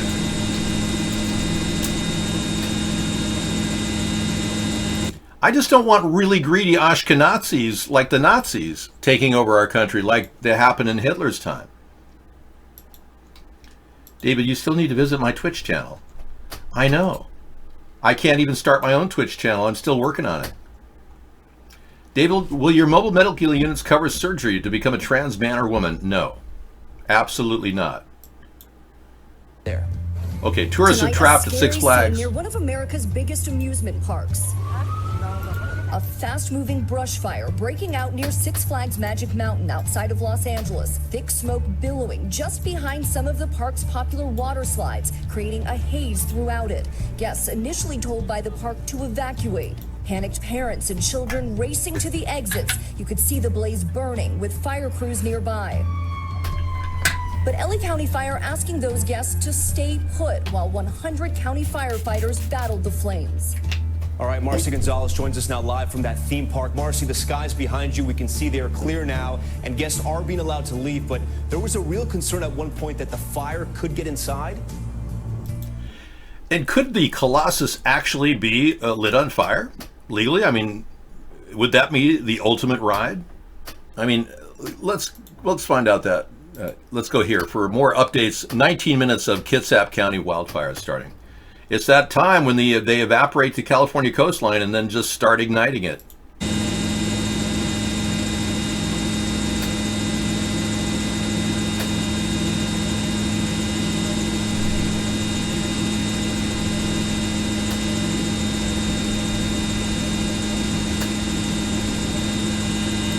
Okay, watching things burn. A little pyromaniac in you, huh? Yeah, well, I'm not a pyro, and I really don't just stand watching things burn. But yeah, it's a serious fire, and you got to wonder what's this heading toward? Another California apocalypse like we had last year and the year before, where people died in Paradise, California? I think the DEW weapons are just fine. They started the fires perfectly last time. Yeah. Mm-hmm. Yeah, the direct energy weapons likely did that. You know, we wouldn't have a problem if we had those scooper jets, those super duper jets that scoop water off the ocean. We would never have to do that. You're watching a movie called Cleopatra from 1963. Good movie. It's I think I ate something stringy in my mouth. It's a wonder. Elizabeth Taylor's in that movie. She's a remarkable Cleopatra. You know, I'm happy that they didn't remake Cleopatra with a transgender. You know, they're probably getting ready to do that. The elitists, they're pushing for trannies everywhere, you know. Here a tranny, there a tranny. I got a Starbucks tranny to serve me recently, and apparently Starbucks is offering free transgender operations for people that work there. I'm not really concerned, but and I didn't ask, do you have one of those pump apparatuses, ma'am, to create a penis? I just said, could you get me a latte grande Americana? And actually, I didn't go for the latte. It's too much sugar. No, I went for this. I went for the Pikes. It's called Pikes Senior Special, $1.29. It's the only Starbucks has that deal, so I go there for $1.29. And I can tell you, the coffee is a lot stronger there. So if you are a drinker of coffee and you go to Starbucks, you're jacking up on coffee big time. Okay, so we got all these great diversions, so we don't have to look at anything regarding the collusion or the obstruction charges that are still sitting out there with Nancy Pelosi going, I just want to prosecute Donald. I don't want to impeach. What kind of a woman is she? A woman who's got $80 million now? What, in 7 years? 10 years? In 20 years, she's made $180 million, her net worth. One person put it at $180 million. Last I checked on Bing, it was $120 million, but you never know. Oh, I get rich Colombian coffee, organic, from the same plantation that my grandfather tended to as a young man. His name was Juan Valdez, and he grew to know my grandfather. And they named a pea after my grandfather. Yes, Juan named a pea, yes. The pea berry. The bean was called the pea berry. I would buy any type of coffee that looked or tasted like it had caffeine in it. I love coffee. I mean, I'm not going to mince words here. It's one of my favorite things is drinking coffee.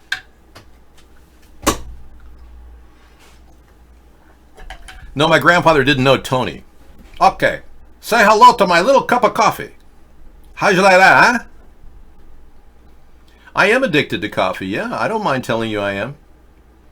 If I do go through a withdrawal, like one time I went to the dollar store and got coffee, and it wasn't coffee at all. It was ridiculous. It was like watered down chicory nuts or something. There was no caffeine in it.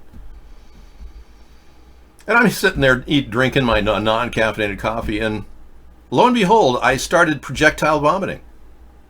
Just bleh! Got a bad headache and just projectile vomited. The come down from caffeine is not pleasant, but it's a lot better than coming down off of heroin or, cocaine. I'm sure. I've never been on that, but those people look like they're going through hell when they go off that. I think it was the apricot I ate. Yeah, that had to have some string in it. Dave, Ann, has David seen the photo you made? Oh, you made a photo, Ann? Oh, let's take a look. I haven't seen that. No. You just posted a Kitsap County fire. I didn't see a photo.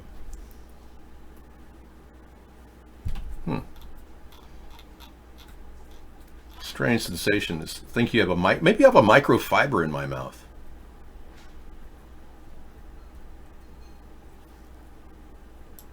But yeah, you'll projectile vomit if and when you do go off caffeine, just so you know. So say you're on Jolt every day and you go off of it, projectile vomiting. You don't even know it's coming too. It's just like, bleh.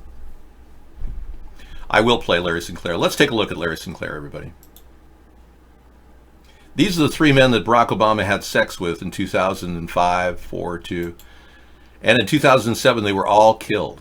All of these men. I know. Donald Young, one of them, contacted Larry Sinclair, and his mom said that mom fears son was slain to protect secrets of pal who became president. Now, her son, Donald Young, was working, he got his master's degree, he was going to be a principal at an elementary school.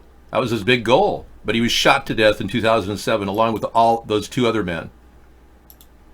And yeah, Nate Spencer was shot to death, I think, in a donut shop.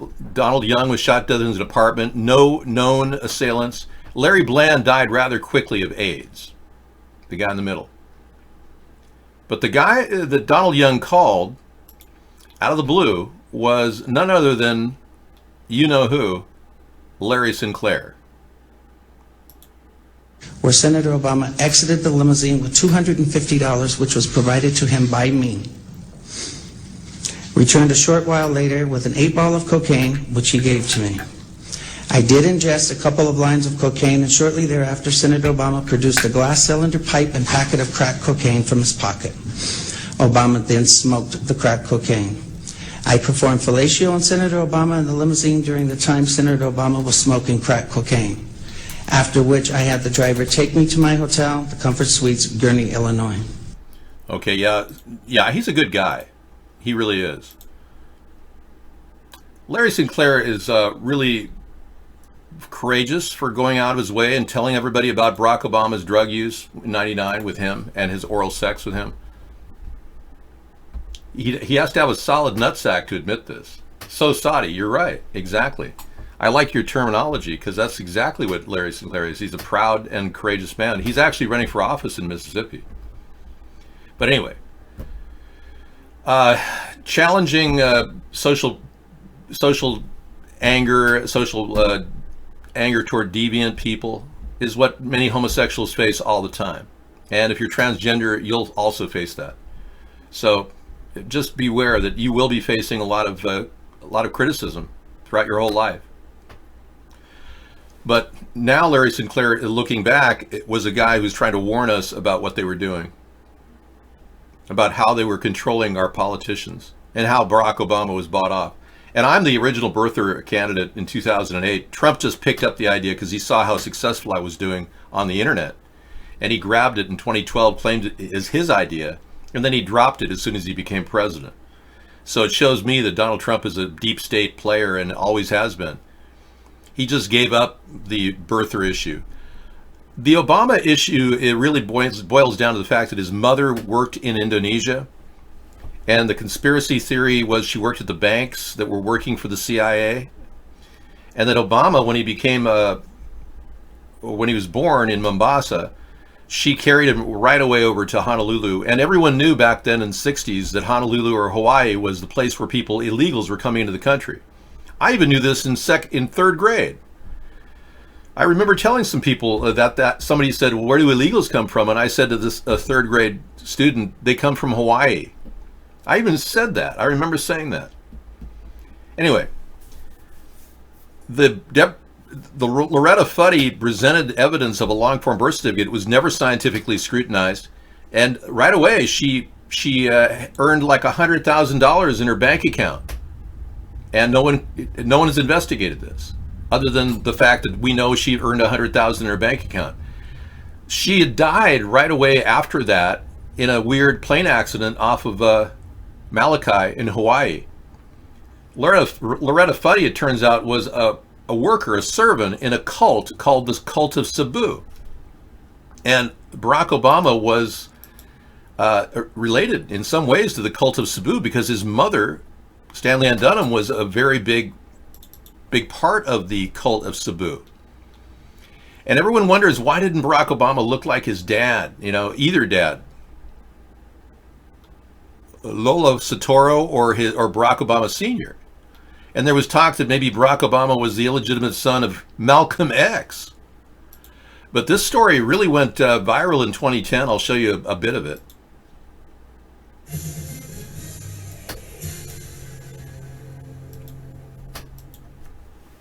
In a heavily resourced and documented article at AmericanThinker.com titled Barack Hussein Sobarka by Jason Kistner, we find some amazing discoveries regarding the identity problem of Barack Hussein Obama.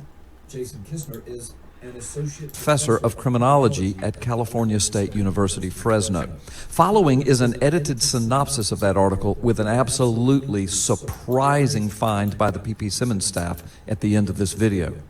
One of the unexplained mysteries in the all but missing documentation of the early life of Barack Obama is the appearance of the name Sobarka as his last name on an official document filled out by his mother. We are in possession of Stanley Ann Dunham Sotoro's 1968 application to extend her 1965 passport for an additional 2 years, legally. That could explain why the name Sobarka appears nowhere else in any of Obama's documentation of which we are currently aware. But now for the real shocker in this entire matter. The staff at P.P. Simmons did some research and found an old picture of the founder of the cult of Cebu, one Muhammad Sabu Sumohadi Wijojo. Do you see anything odd here? Think about it. Fuddy, Obama's mother Dunham, Cebu, Hawaii, Chicago, Indonesia, no birth certificate, Sobarka on the passport. I see a definite similarity, yeah. He looks like he could be my dad. No, I mean Obama's dad. Yeah. My dad was a little different in looks. He wasn't Asian. My dad was Scandinavian. But yeah, I can see the similarity in the face, man. That's amazing, isn't it? Aren't you glad I brought this up? We have a pretty close match. So Sabu, the cult of Sabu, and Mohammed Sabu clearly had sex with Barack Obama's mother and gave birth to Barack Obama in Mombasa, Kenya, where she was trying to hook up with some guy who had like 3 or 4 wives, Barack Obama Sr. The cult of Sabu. Yeah, Sabu cult in Indonesia. There's about 10,000 members. I don't participate in anything involving cultic activities, so I don't know much about it other than what I've heard on this video. But yeah, this is one of the many examples that we were not able to talk about during the 2012 era because Trump took over the entire subject and acted like it was his idea. Yeah, having co-opted my ideas was very damaging to our efforts because all these truths were erased or at least covered up for more years. Okay, video is online. Thank you. Okay, should I consider becoming an illegal immigrant in Mexico? Misanthropy says. I would not do that, no. Your chances of with your long black hair, of being identified as an illegal alien would be permanent. You probably, if you lost your passport, you'd be forever a Mexican in the eyes of the world. Think about that. Plus, you can't eat out of the dumpsters. You can in our state, in our country. Yeah. Yeah, you can't do that in Mexico. Well, there are some places maybe on the coastline you could eat out of dumpsters. Your future will be eating out of dumpsters, in case you didn't know. Well, you won't have any money when you move down there. I mean, what are you going to do? How do you make your money now? I mean, you don't have to answer that, but I mean, we all wonder. David, there's a cult in Brazil that is Christian. They believe semen is holy water. I'm sure they are.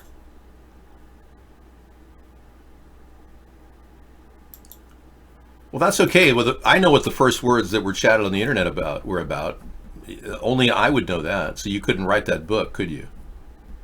I do remember the entire transmission, but I'm not going to tell you what it was. It was a channel through a physics department. And I won't even tell you where it originated from.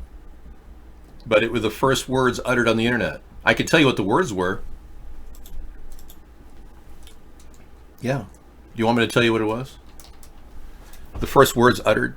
No, I'm going to leave that for the book because I think I could write the book myself. So sorry. No, porn was not part of the internet when it first started. You know, I don't worry about future generations. No, I actually don't think we will have any future generations. I know. Isn't that sad? There have been many Norwegians that have built vaults, seed vaults.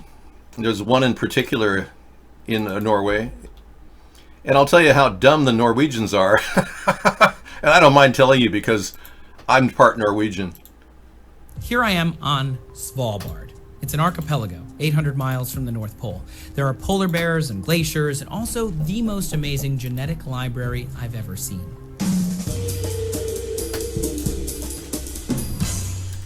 Hey guys, Trace here. Hey guys, Trace here. Yeah, we've got...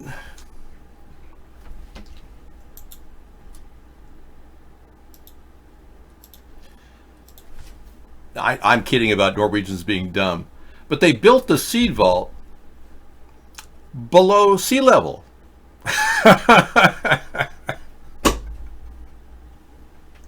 Who would put the seed vault below sea level? I mean, come on. So now when the glacier melts, the water goes right into the seed vault, which is going to cause, tremendous humidity problems, which of course will turn the entire seed vault into the mildew vault. We've got various varieties of mildew here, but just tell me that that's not the dumbest thing ever. So even the seed vaults are under, serious attack by the weather. Norwegian women tend to be very buxom. Yeah, the good milker, as my father used to call them. Yeah, the good milkers. He got that from his dad because it was a Norwegian thing. But the bottom line is Norwegian people generally are incredibly intelligent and frugal too.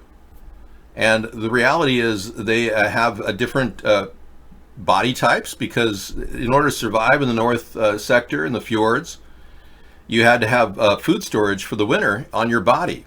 So the Norwegians evolved into having kind of like a fairly large thighs. Anyway, I mean, I could be talking about Zulus for all I care. They jumped all the time, and they've got tremendous jumping ability. It doesn't really matter who's intelligent and who's not. Like I was saying, it's not how many IQ points you have, it's what you do with them that matters.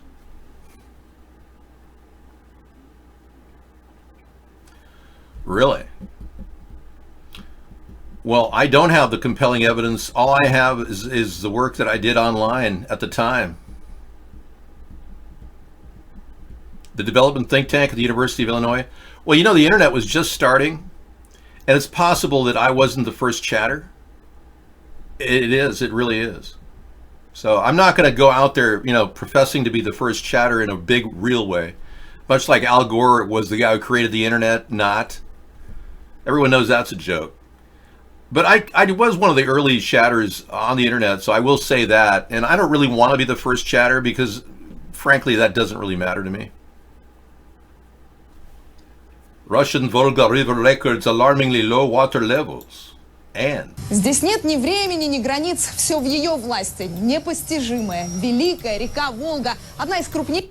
Hold on, please. This is a Russian woman speaking in Russian. The mighty Volga River is having alarmingly low water levels. на Земле и самая протяженная в Европе. А еще, конечно, самая красивая. И сколько ни смотри, не наглядеться. Ведь в ней, кажется, вся глубина русской души. Но вот самой Волге глубины уже не хватает. Могучая, звонкая, вечно бурлящая река вдруг затихла в середине мая. Вода отступила, обнажая берега... The water receded, revealing hundreds of meters of the riverbed. На сотни метров. Фантастические. Marvelous, unthinkable landscapes. Просто немыслимые пейзажи, больше напоминающие... They rather look like a desert. Кадры пустыни, изумрудная... The emerald canvas of the Volga is now covered in sandy islands. If I were the Russians, I would insist that Mr. America stop doing this terrible thing.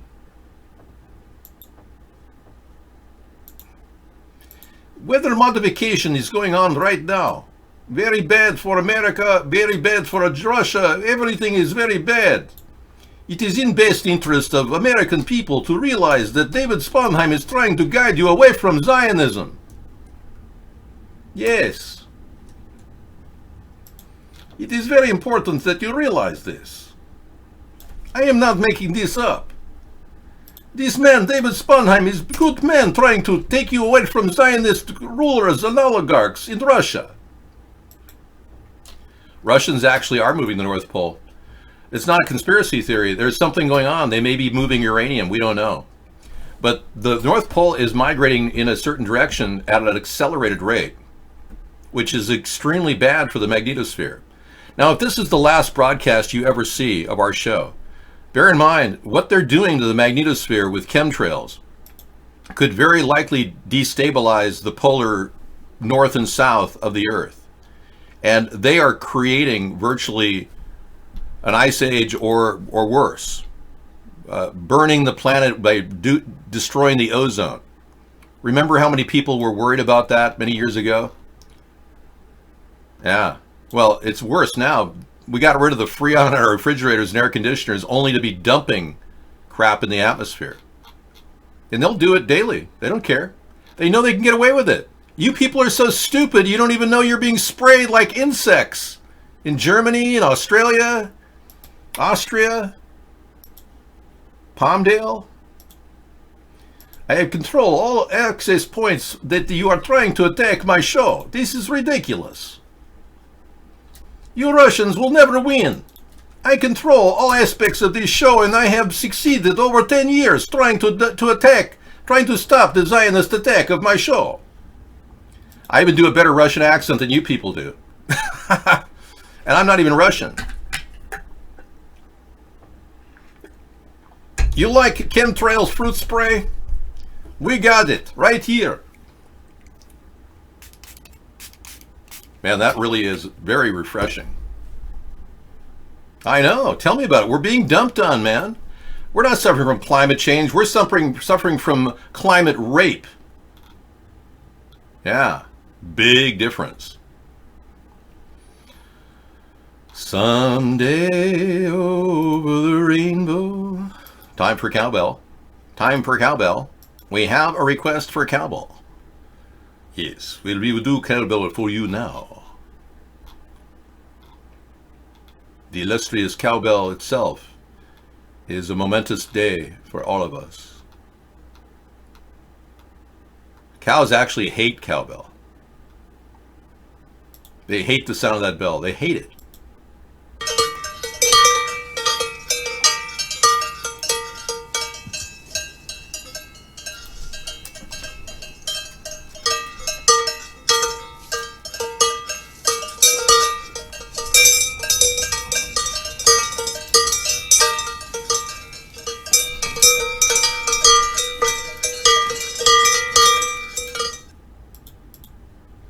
I hope you got your fix.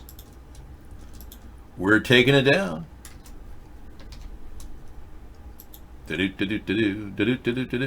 16,000 people in LA now live in cars, vans, and RVs, but safe parking remains elusive. Yeah, it's illegal to live in a van in LA. Oh, what a pity. Yeah, I can't get that article. Yeah, I don't. The LA Times wants to monetize every single page they look at. I can't control the IP addresses that come in. Mark allows all these Russian IP doxers to come in. We're recording all this. I'm like a honeypot showing the corruption that's happening for the people that are concerned, who are legitimate workers at the NSA and the FBI. This entire show is a litmus test of the corruption that is rank within the rank and file. Yeah, we know that these people are working with top agents in our government to do this. They don't want the structure that they've laid out, your artificial choice of left versus right. They don't want that to be jeopardized. The key to the power structure itself is their ability to divide us between left and right, or black and white, or whatever. And because I'm a centrist who has ideas that appeal to both the left and the right, it makes me more of a dangerous person for 2020 for them. And I'm not tethered to any one corrupt group because I'm not taking money from anybody. I'm doing this almost for free. It's almost beyond belief how we're able to pull this off. And it's the fact that we're able to do this for next to nothing, which completely blows past their methodology, that they're so upset. And you want to know something worse? They cannot track the UHF receivers of the signal. They get a general idea, but they don't know how many people are watching us rebroadcast around the world. And ever since we went global 3 or 4 years ago, they haven't been able to control it. And you know what else they can't control? Your mouth. All of you have wonderful speaking voices that you can tell people about a third party, and that scares them because they can't monitor or control your mouth. They'd love to. Believe me, they'd chip your brain and make you talk. I am not going to talk about David Sponheim at all. Your brain would actually tell you that. But you're not chipped yet. They haven't gotten to that point where they'll chip you. I would solve the Southern Wall problem in hours. We already have a fence idea that could veritably solve big problems right here. $1 billion is all it would take to create the 1,000-mile container fence. About 228,000 containers are needed. I can get at least half of those ready to go right off the docks of Galveston, New Orleans, LA, Long Beach, Galveston, oh Galveston, containers for as low as $2,000. Yeah, really cheap. Put them all together, cover the wall, problem solved. Good point, thank you. Now back to you in the studio. Yeah, $339,000 for a restroom.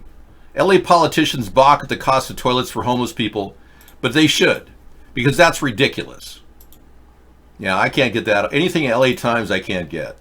They want to charge for those, but thank you for reporting it. You guys can look at the link. I could build a bathroom with a skip hoe and some planking and some wood. I could build 7 or 8 bathrooms for under $1,000. Yeah. Seriously. Side by side, using plywood, wafer board, and 2x4s. And dig a hole. And you know something, you can put that thing on skids and you can dig another hole next to it and put boards over it, so when it's filled, you're ready to go for the next hole. In fact, you could literally dig a big, huge path with a skip hoe or an actual digging device that digs 2 feet down to get your electrical. Or you can rent porta potties. Exactly. Thank you, Scissor Fight. But I mean, we literally could create group bathrooms in Skid Row by just digging holes and jackhammering up the cement in the street. Government is being fleeced all over the place. You're right, government is the problem. But the Democrats are particularly stupid when it comes to contract bids. They never get competitive bids. The Republicans are famous for giving bids out to people that prime their pocket at a dinner function and, you know, let them toot up with some cocaine. Republicans will give them whatever they want. So Democrats and Republicans are both very vulnerable to contract fraud and all kinds of abuse.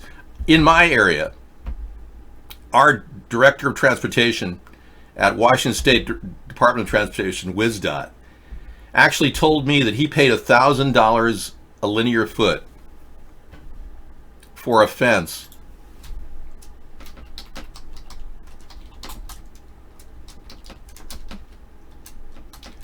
And I'll show you the fence. It's unbelievable.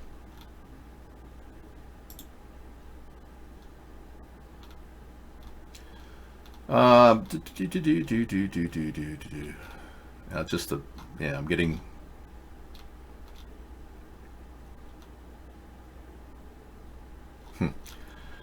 I'm getting the wrong information.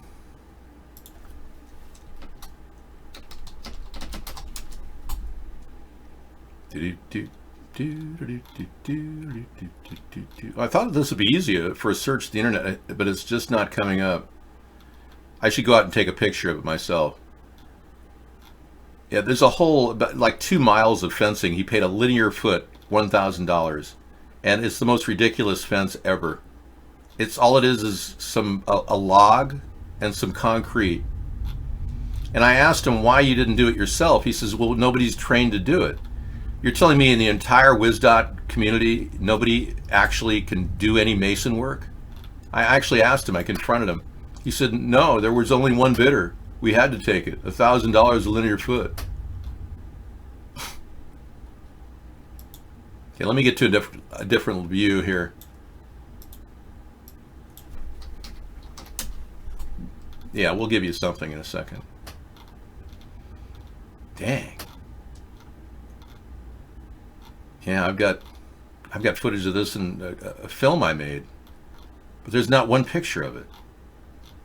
I'll be darned. Well, I'm going to have to go out of my way to take a picture of that bridge just to bring in the show. Anyway, it's suffice to say it's a log and some stonework. That's about it. No, I can't afford a $30 chemtrail tie. That's ridiculous. This is a chemtrail tie. Just imagine this being soot. Quiet, you're trying to sleep. Okay. Anyway, suffice to say, they frequently spend way more than they should. And this is a typical Democratic thing and Republican thing. The guy I ran against in my local area actually bought a second ferry that was improperly designed to travel in the area, in the waters outside of our area.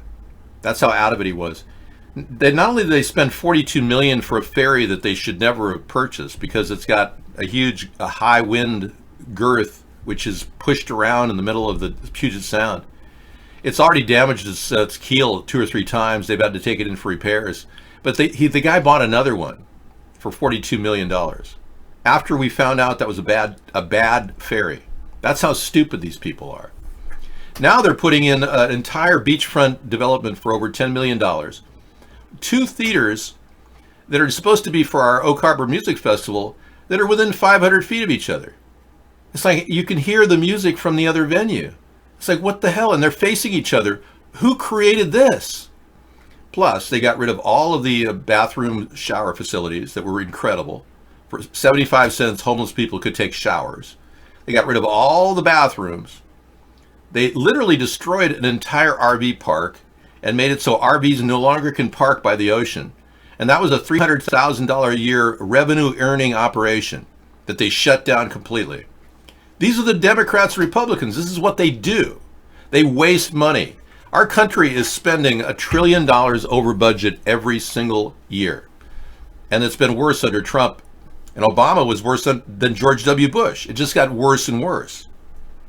So we have a country that is completely comprised of our legislators who are all serving at the table, dining at the table of corporate America. And they don't care.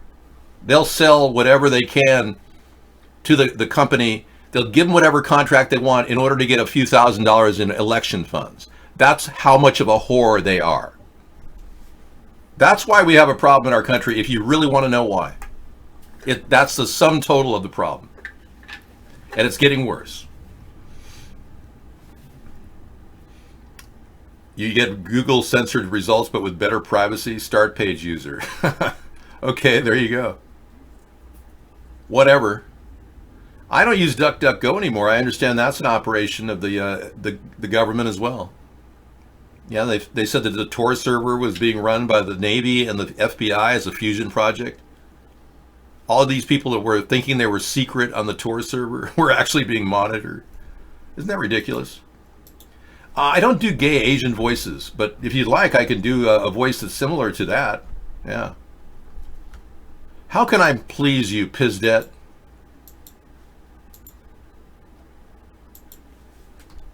How can I make your day?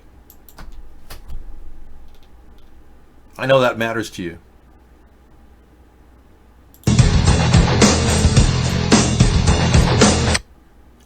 Okay, this is a guy that actually openly admitted he could tap into any Diebold voting system anytime he wants and rig an election.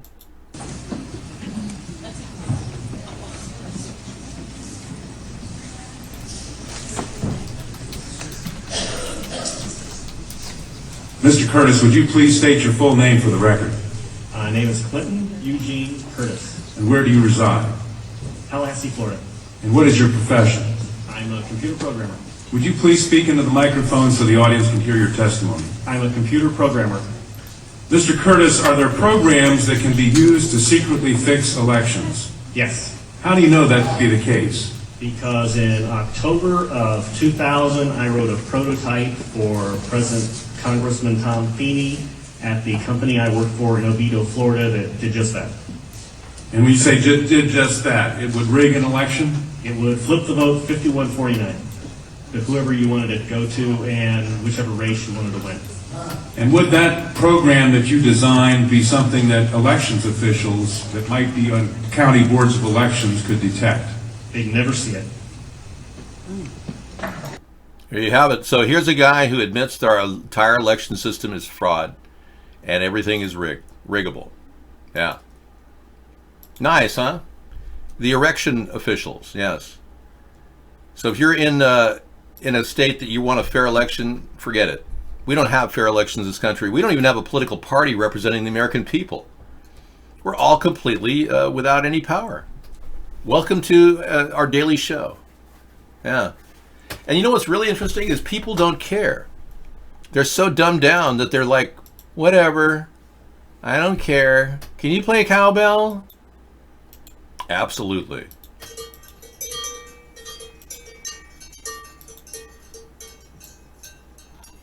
Moo.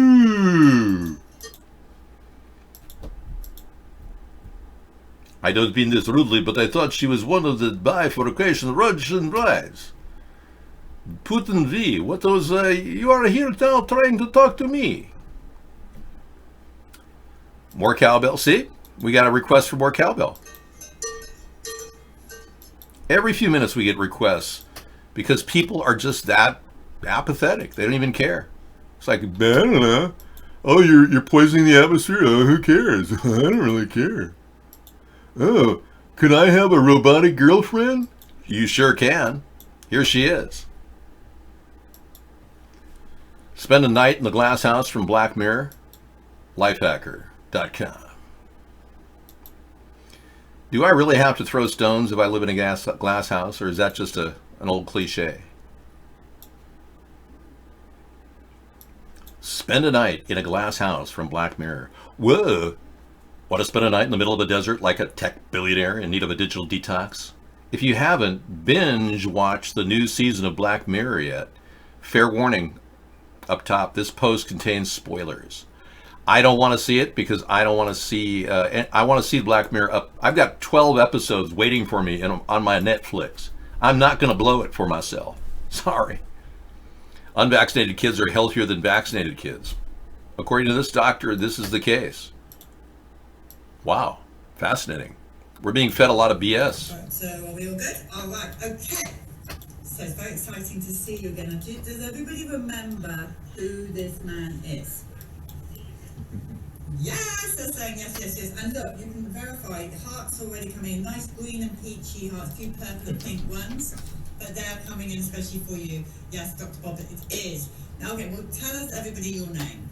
Hi everybody, my name is Dr. Bob Zajac. I'm a board certified pediatrician. And if it's okay, I'd like to tell you a little bit about myself.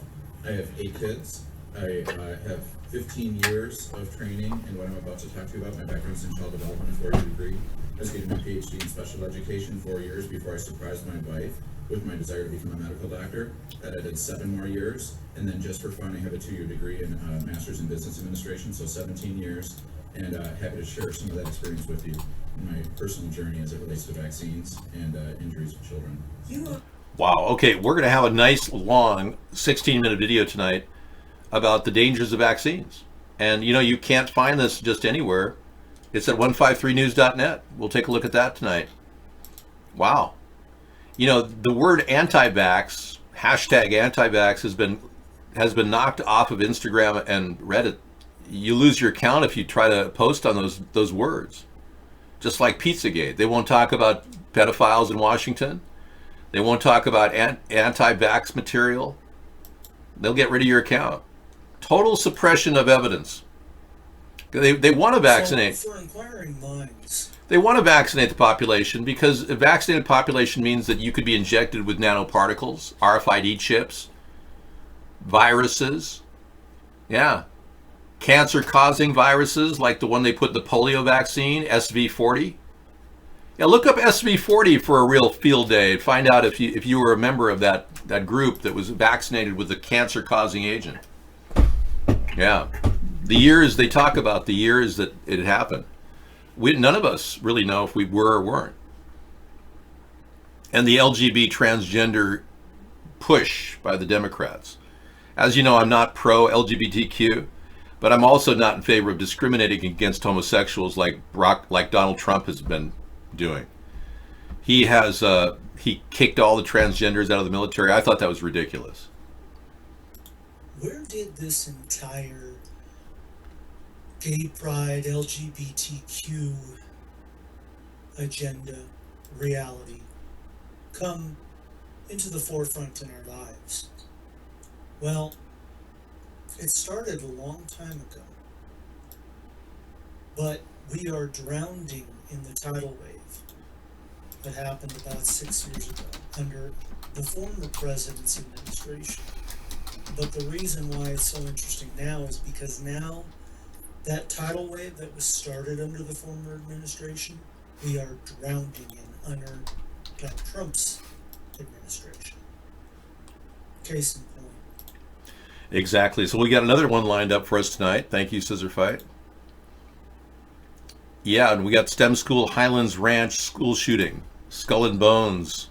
Yeah, all kinds of good stuff lined up for the evening. Emergency, the first responders there as well, while deputies go room to room inside that school trying to clear each one. And according to J.C. Larson, working his sources, they are making progress inside that school, but this is a big school. Again. Wow, look at that.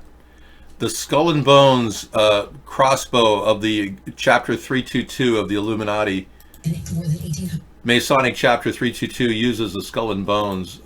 This is bizarre. An emergency vehicle posting a piracy. An emergency vehicle posting a piracy flag. Isn't this unbelievable? Thank you very much for trying to come into this show. I realize you are not Vladimir Putin, so it is no big deal for you to come in anytime you want.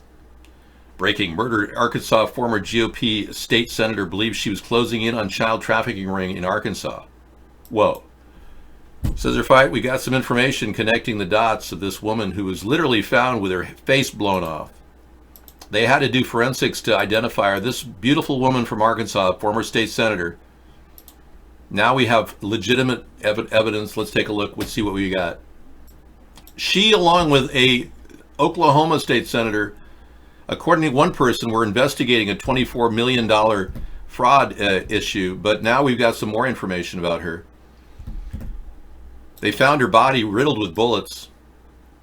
Former Republican Arkansas State Senator Linda Collins Smith, who was found murdered in her home this week in Pocahontas, Arkansas, believed she was closing in on a child trafficking ring working from within the Arkansas state government. A verified source close to Collins Smith told CD Media that she was about to go public with incriminating information on sitting judges in Arkansas who were involved in taking children from poor women via the Department of Human Services, Child Protective Services in Arkansas and selling them to wealthy individuals. The source also disclosed that Collins Smith believed the perpetrators were using illegal aliens to facilitate the crimes, which included murdering the mothers of the stolen children. Wow. In another ominous twist of the story, former Oklahoma State Senator Jonathan Nichols was found murdered in his home in Norman, Oklahoma yesterday. Our source believes the two murderers were connected. Wow. Okay. Okay, you found it over there too? Good. Washington Pundit has a story? Good, thank you. Well, apparently the stories hadn't generated when you were looking the other day, but now they are. And we've got more than enough confirmation of what appears to be a connection between child trafficking, the Clinton body count, which is still a very serious issue that Trump won't even address, and the fact that we've got numerous cases pointing to, like, remember former state senator, they did this to her, Nancy Schaefer. Yeah, Nancy Schaefer and her husband were found murdered, but the police said it was a murder-suicide. But she was shot in the back and he was shot in the stomach. That doesn't seem like a murder-suicide. Anyway, Nancy Schaefer died in 2010 with the same exact investigation going on in Georgia. The same type of people, same perps within the CPS organization and DHS. It's unbelievable. And here they're just killing off anybody who gets close. Now, I'm not an investigator. I don't go out in the field. These people who are state senators take their job pretty seriously, the ones that are good, because apparently not everyone's bought off at the low level. But you got to wonder at the high level, because remember, even the Boys Town case, where they had kids at Boys Town, Nebraska, that were definitely eyewitnesses to child pedophiles using them as sex slaves. They were threatened heavily. And then the Nebraska State Police did a deep investigation into what was going on at Boys Town in the early 90s. A group called the Franklin Group, led by Lawrence King, was looked into. They did charge him with a few crimes related to kids, but the FBI told the Nebraska State Police to stand down when they found evidence linking D.C., Washington, D.C., and the Boys Town. And that's something that happened in the 90s. So apparently this effort to crush any information gathering about the missing kids is part of their plan to kill people. And they seem to have no problem doing it. The reality is these people get away with it, just like they're getting away with climate rape right now. The very same people we're talking about who are engaged in taking children, and God knows what they're doing with them, are also pretty much involved in the death and destruction of our environment. The willful death and destruction of our environment. I mean, they're spraying us like insects. So they have no concern whatsoever. They own the FBI. They own elements within the CIA. They own elements within our government. They control the dialogue and the talking points. They don't control our show, though. And that's the thing that really upsets them. Yes. IRC was great. I used to be on IRC in the early days. It was great for communicating overseas, but it was abused. You know, there were a lot of areas of abuse. People could run scripts and hack into computers through IRC. This network, you can't really, you can still get a link and get a downloadable executable file. You got to watch out for those. Don't download anything. And here I am downloading something from the Read Readers app. Thread Reader app.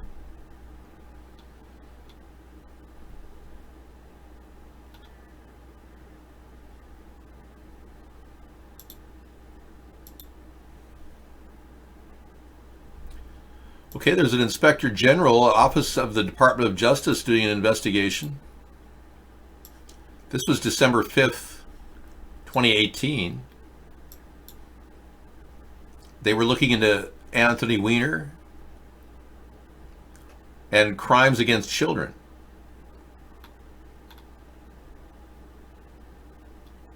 Huh. Hillary Clinton and the Foundation and crimes against children were being investigated. John Huber. Well, yeah. So, yeah, this investigation continues. I only trust certain elements within CIA and FBI. I don't trust everybody implicitly. Of course not. Maxed Out Credit has a thing on Tory Smith. The mystery of how he died. Somebody finally talked about that. Truth Media Stream. Truth Stream Media has a clip tonight, 35 minutes, on the mysterious death of Tory Smith and how he died so quickly after he declared that Mike Pence was a child pedophile and a murderer. Yeah, there you go. He got a few of his clips tonight. And then he got very sick very fast and died. Okay, great. Thank you, Max, for that video. I'll play that tonight for sure. That's a sad story. Tory Smith actually outed Mike Pence, and he sent him emails at his AOL address.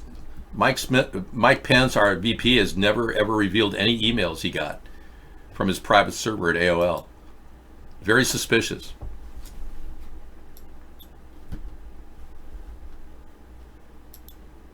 Okay, we got another link here.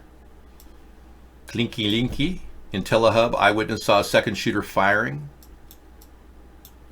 Okay.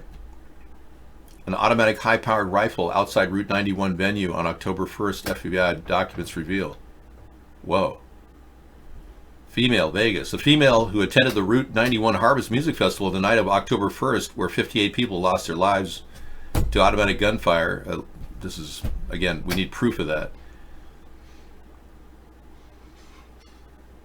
Actually, she saw a second shooter firing a high-powered automatic rifle from a parking lot located to the east of the venue where country music singer Jason Aldean and his band were playing on stage at the time of the shooting. Yeah, I saw an actual agent with a high-powered rifle in a video that we saw in our show. The eyewitness told investigators with the Bureau that she and about 20 other concertgoers managed to escape the venue grounds and head northeast toward the Tropicana during the third volley of gunfire. When she reached the parking lot, she saw a person whom she did not believe was an officer with an automatic high-powered rifle firing his gun. She ran past him and left the festival grounds, ducking into the Tropicana. Wow, so this is an investigative thread that's been redacted. Moreover, the report mentions the presence of an additional shooter who the eyewitness believes was located underneath the kitchen or laundry room of the Tropicana. We had photos of 3 shooters on the top of Mandalay Bay, of one of their buildings. You know, this is a very interesting ongoing investigation. You know, they tried to wrap up the Stephen Paddock case really quick without any solid evidence. The real interesting part about the investigation is they claim that when they first seized his hard drive in the hotel, they said that it was missing its hard drive. The computer, when they seized the computer, they said it was missing his hard drive. And later, after he died, allegedly, we don't really know because his face was blown off, Stephen Paddock, they found, according to the police, they found kiddie porn on his hard drive. Well, how do you find kiddie porn on a hard drive that you didn't actually find at the crime scene? They admitted not finding the hard drive at the crime scene during the initial induction. And then they completely lost and then all of a sudden there's kiddie porn on his hard drive, you see? And apparently his son, or his brother, one of his brothers was arrested for that and silenced completely and has never been seen or heard from again.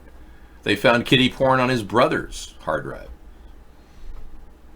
One good way to get rid of witnesses is just, obviously do that. David Moon News. Yeah. I think this is the biggest crock of crap that NASA's pitching. The bigger the lie, the more that you believe it. Adolf Hitler believed that. Yeah, and how does somebody remove his hard drive when they die? Well, allegedly he didn't have a hard drive in his computer, they said. But then they said they found kiddie porn on his hard drive. So it's a conflict of testimony by the police, glaring conflict. NASA plans to open the ISS, International Space Station, to commercial business, including tourism, but the tickets won't be cheap. Okay, they're going to be $35,000 a night. Up to 2 private citizens could visit the space station each year. Oh, that's wonderful. The problem is the space station is right now kind of an inert mass of junk, and the real photos that we're seeing are actually fake. And there's an underwater lab that NASA has spent billions of dollars on to replicate the International Space Station experience. So they call it a training center, but we know that they're using green screens and a lot of actors out down there claiming it's a training center. It's just ridiculous. So they're going to make a ride where it costs $50 million to get to the moon, and you'll sit in the chair and it'll be rumbling like at Disneyland. Oh wow! And then, you'll be sleeping through this. The G-force will be replicated like massive, waves of sound.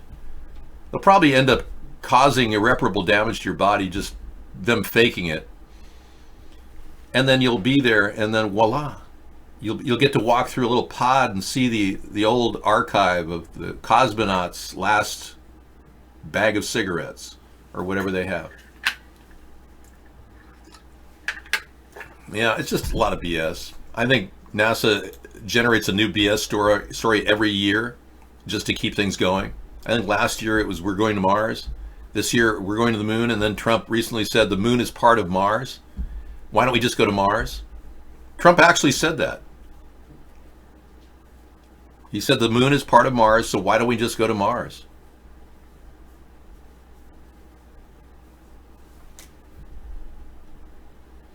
I'm not sure if we'll have an election in 2020 if the Russians continue to rig our election, and obviously collusion is going on with Trump.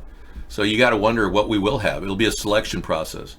Kind of like when Vladimir Putin runs for president, they take away all of his opponents and completely wipe out anybody, including anyone claiming to be his opponent, like Navalny. Navalny was taken out by claiming he committed fraud, trumped up charge to take him out of the race. Navalny could have easily beat the Russian president if he was put to test of Russian people. Did I say American people? I mean Russian people. They're all now Russian people. Look at this guy. He's a good-looking man. He runs a TV show. He's still alive, but he was pulled out of the race against Putin last year. Good-looking guy, very, very popular. And a lot of people want him to be president of Russia, but Putin doesn't want that. So they kept him in play, though. He's still alive, so that's a good sign. Maybe he's their backup in case something unforeseeable happens. All right, Sarah's here to give you some more calming chat. And I'm going to pull down this word off the screen. I should always, yeah. I use the word climate rape because it's what's happening to us right now. It's worse than climate change. And if people want to accuse us of being a climate change supporter, yeah, Sarah and I believe that things are happening to the environment. Together we are concerned. I'm more concerned. Of course, David's more I'm more concerned about everything. Yeah, I'm more concerned about what they're spraying in the sky to create climate change. That's why I came up with that. Okay, I'll be back. She has a lot of work during the day, so she's a little tired. You'll have to excuse us. She's giving me a break so I can eat dinner.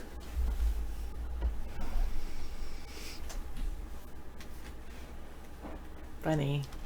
He's more concerned. Hello, Max.credit and other people. Hello, everyone. All right. It was a good day. I did some cleaning. Had students do some cleaning. Have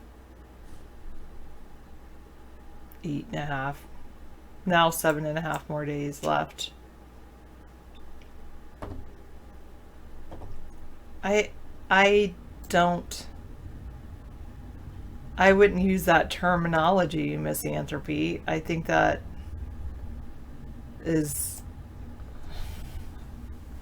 that's all I can say about that. Without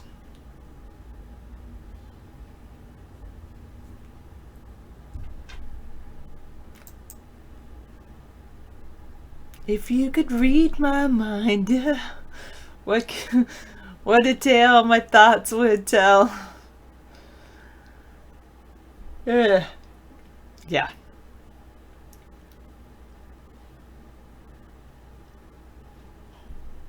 Sometimes it's just nice to sit quietly. I still am working on the KonMari organizing thing at school.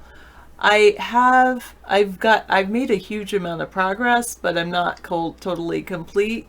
Because like as I'm like feeling like I'm making progress, then the kids come in and then it's like I've got to teach them, and then it's like I don't have the time to just focus on that. And then anyway, but this is the first year where I feel like I have an organized classroom library for the first time in really 5 years.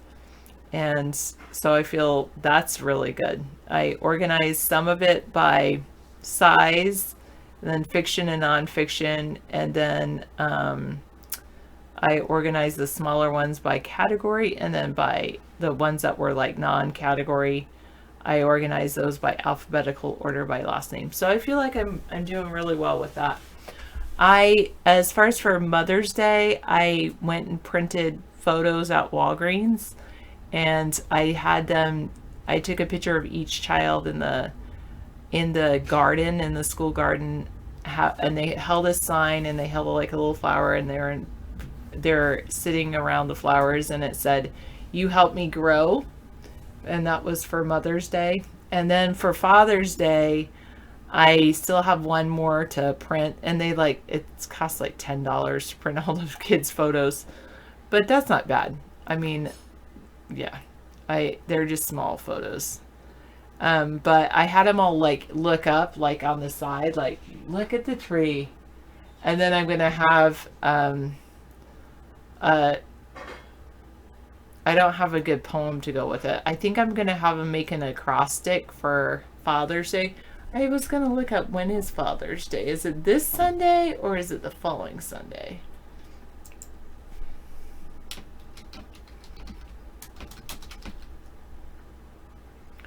June 16th. Okay, so it's this Sunday. So I probably should have them work on acrostic probably Wednesday. And like friendly, admirable, those kinds of things.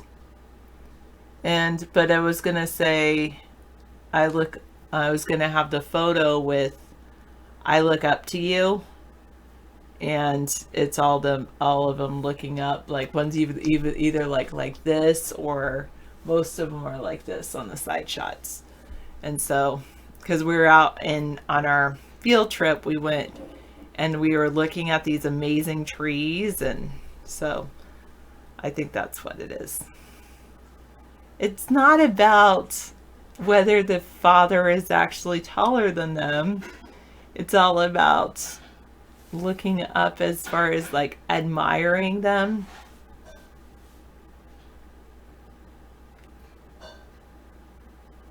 Yeah, I backlight, shadow, outline. No, I'm not going to do any of that. I was like, I could cut them out and all this, but I'm just going to leave them as is. They were taken in nature. They look pretty good.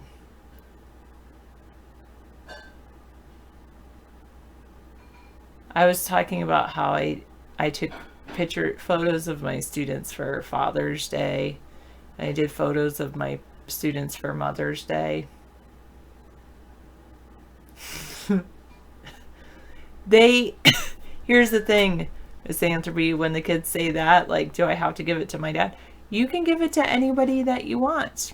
And as far as the acrostic, we'll have it like do it separately, and then they can glue it in if they want to. They can cut it off, whatever. Anyway. Okay. Good for you, Shadow. You live out in the woods? Nice. Oh, goodness.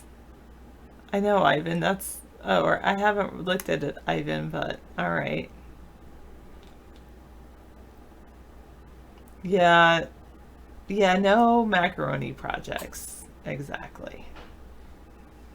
I could do something, you know, more complicated. And I know one parent or one teacher, she said she used to do stepping stones with her students, and that's what they would be their Father's Day gift each year, would be a stepping stone. I did make stepping stones with our classmate and with another class, but they went into our garden, which I think is pretty good. So I'm like, bring your dad out to our garden.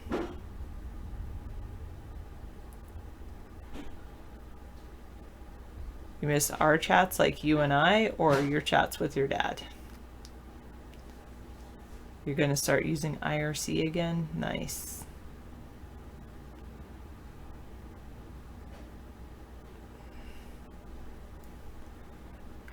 Okay, Father's Day is Sunday, June 16th, which is this Sunday. Father's Day gift ideas. Father's Day poems. I think I'm going to look up Father's Day poems.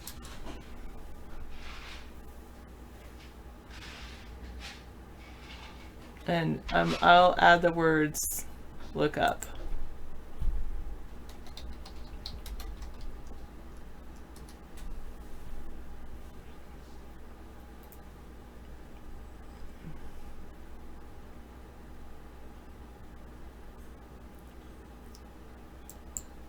Dirty Happy Family.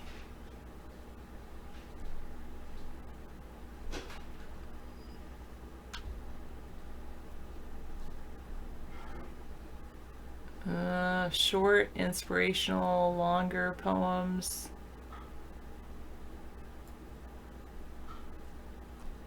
Short and sweet, inspirational maybe.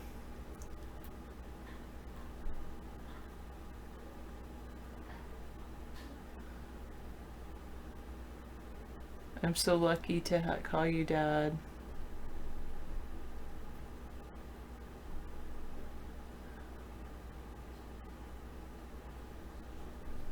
One day I'll be big like you and strong and smart and brave.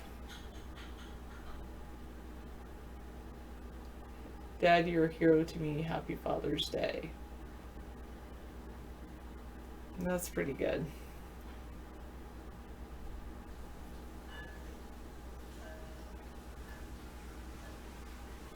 Okay, I'm sorry I accused you of being depressed.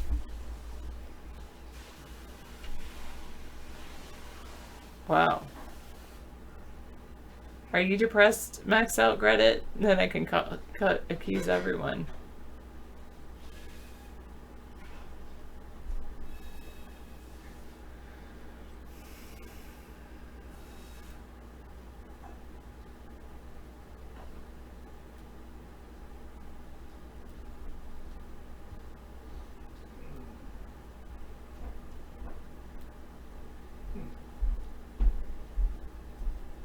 Okay.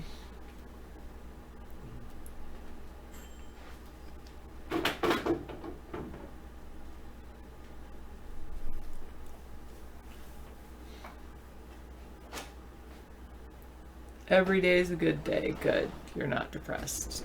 Every day is like Sunday.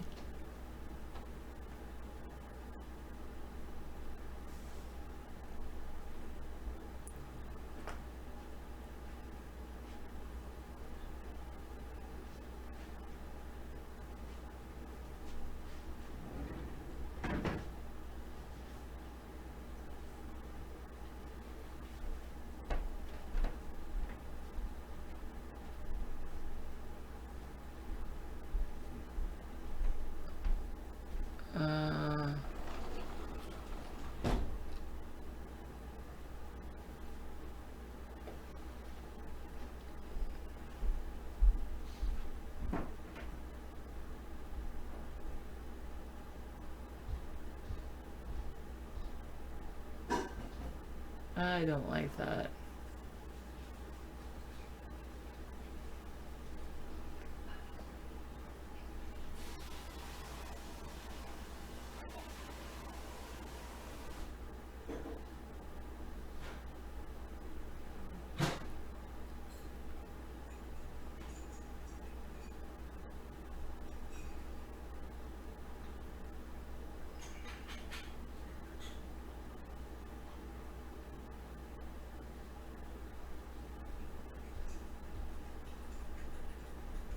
Yeah. Yeah. You're not sure where to start getting back into IRC? What about that thing I had on my website? That was a good place to get back into IRC. Is web. Wait, I forgot what it's called.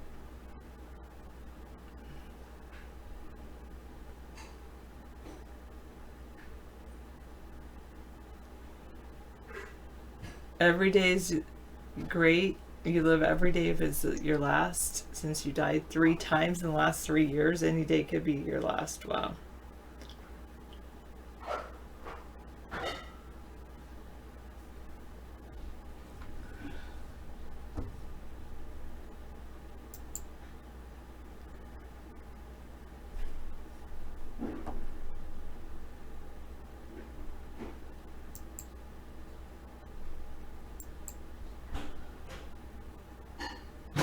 Funny baby video. I'm not going to do that. It didn't work for me, that link. Maxed out credit.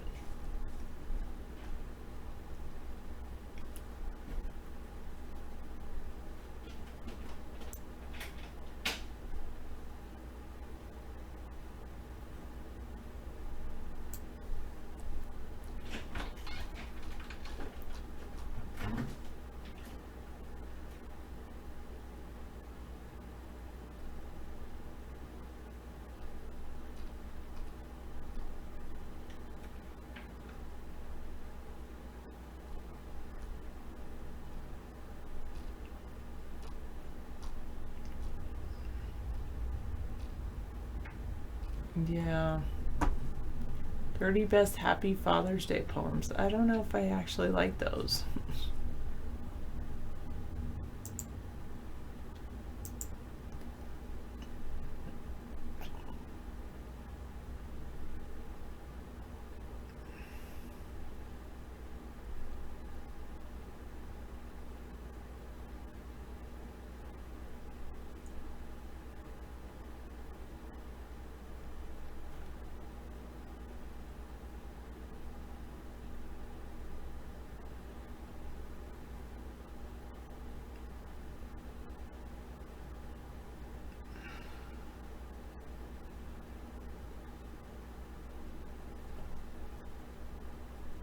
Huh.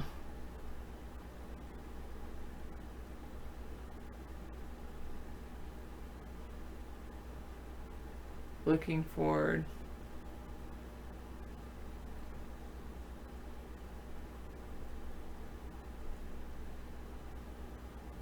I'm gonna have, is madness the key to success? Yes, because we evolved not to take selfies. I was going to check that out, but I never did. And that's why you went, oh wait, that's what you were telling me about. That was the link. Try this one.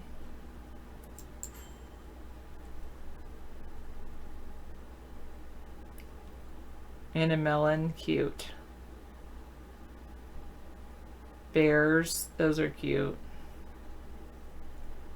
The tie or handy dad card, that's cute. Footprint rocket card. Oh yes, I could do footprints, and kids like that. One kid said he did that before and he really liked it.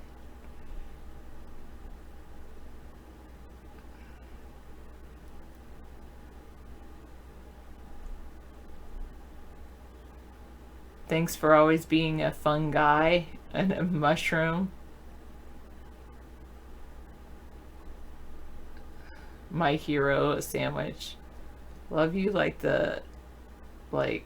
television loves football. Minimal. That's it. I could do the questionnaire one.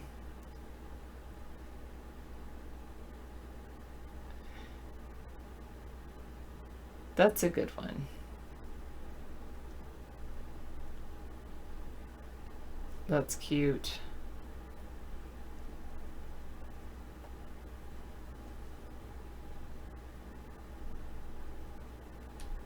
I like the, I want to look at the question, this one.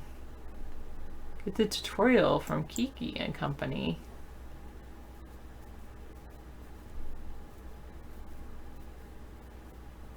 Daddy ties a Father's Day printable card.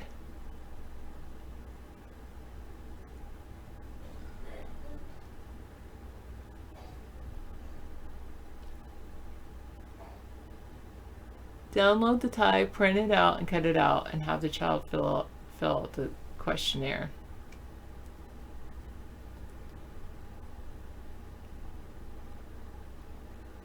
Glue the tie onto the questionnaire. Patterned tie. I don't know if I have any pattern material like that.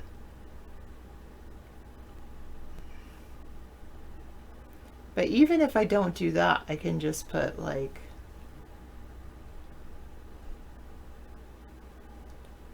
click on the download below. Okay, I do like that.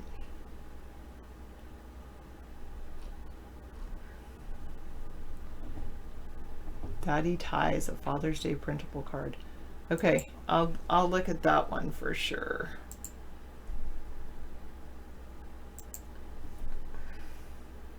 Yeah, sorry, I was looking at the other monitor. Yeah, guillotine as a name is very intimidating. David might see it as a death threat. Guillotine. Okay, 275 got his real ID in the mail today. You're happy? You think it looks cool? Is this the kind of ID that you can go over the border into Mexico or Canada?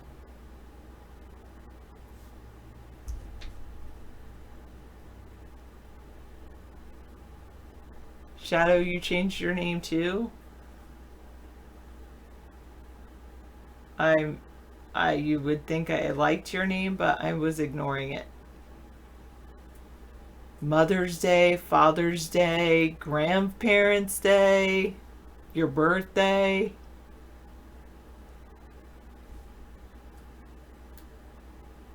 I don't know.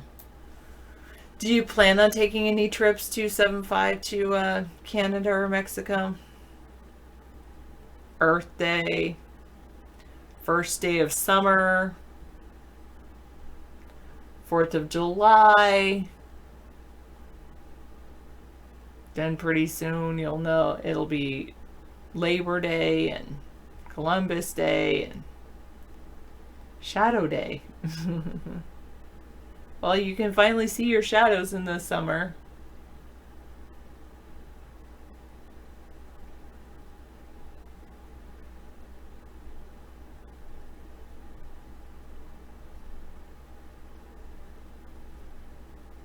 Going to the cottage on the 18th to the 4th of July. And the twin boys, your nephews, are coming. Nice. That's going to be fun. So wait, you have a place, a condo on the Great Lakes, and then you have a cottage up in the mountains. Do I have that right, maxed out credit?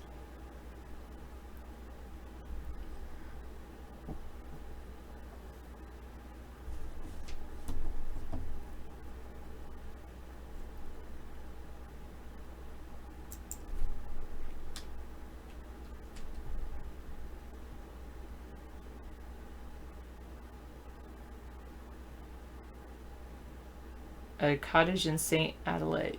Okay. Adelaide. PQ. Oh. PQ. Prince. No. I was thinking Prince Edward Island. No, that's totally different.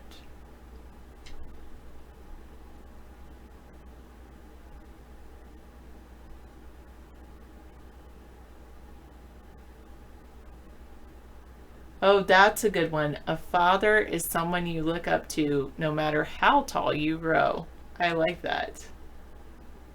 That's what I'll put on the quote.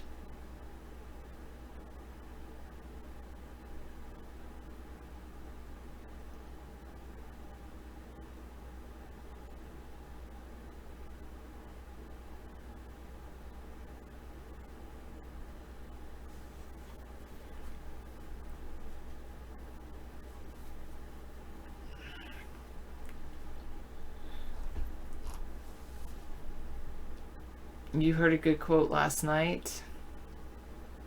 Oh, the province of Quebec. Okay. Women helping the homeless. Nice. Thanks, Ivan. Okay. 275 has family in New Orleans. You may go over there. You all may also go to Europe. Nice.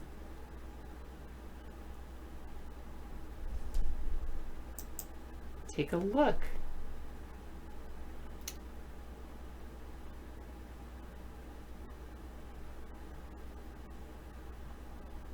It's north of Montreal. Okay. Skiing and hotel industry. Oh, nice.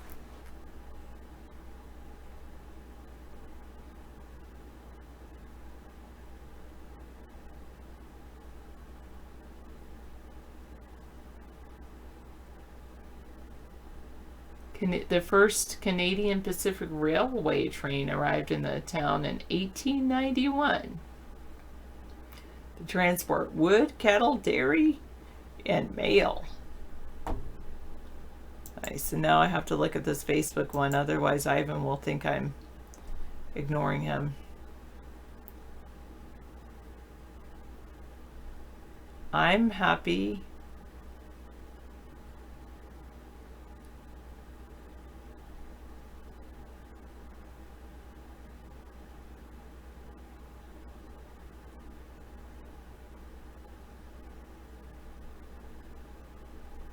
That's kind of cute. She's bringing her beauty parlor to the homeless. Nice. Cute. That's cool. Thanks, Ivan. Friends and family love that which corrupts them more than they will ever love you. What? Like money?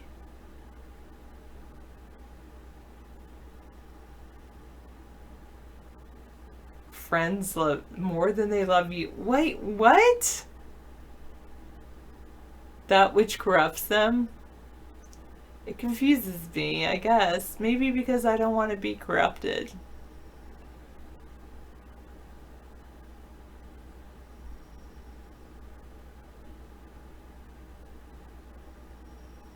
That's a good point, Misanthropy.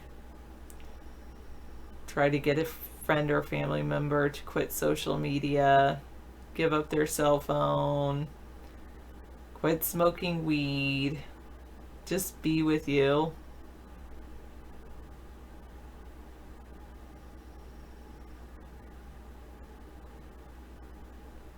David wouldn't quit this show. Not that I'm asking him to, but Yeah, try to have David stop talking about politics. Seriously.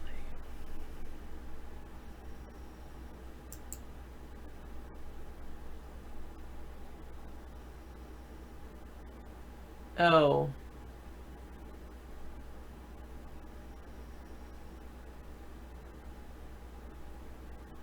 That's a good one. I like this poem. In all the things I try to do, I want to do them just like you. I'm watching every move you make, and I'm trying to take each step you take. And though right now I'm sort of small, when I'm with you, I feel 10 feet tall. Like you, I want to be brave and smart because I love you with all my heart.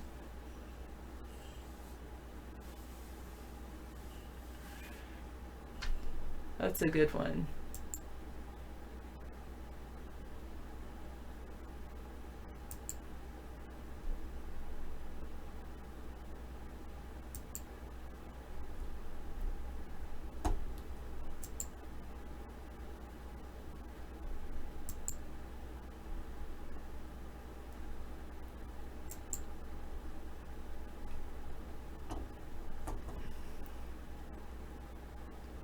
What would I never give up? Sleep. I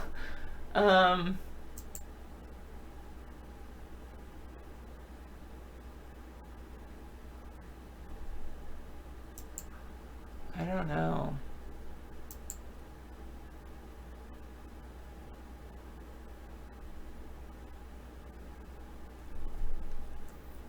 Pizza? No, I could give up pizza. I could give up most things. You would never give up your alone time. I don't think so. I haven't agreed to that crazy 8s.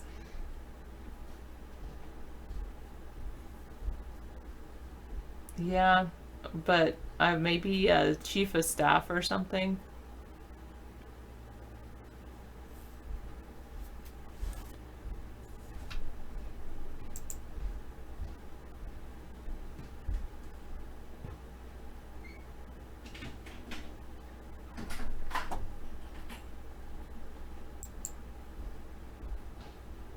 Yeah, I think this one is a really good one if I did the footprints.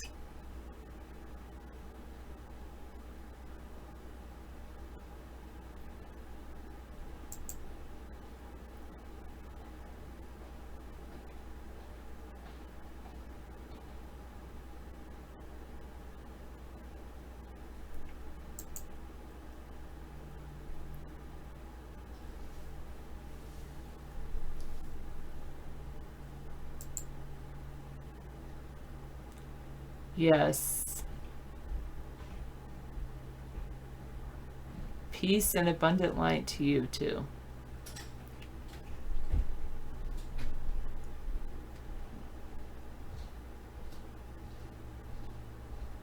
Yeah, I think I'm going to do the tie cutout thing. I've got to Google that again.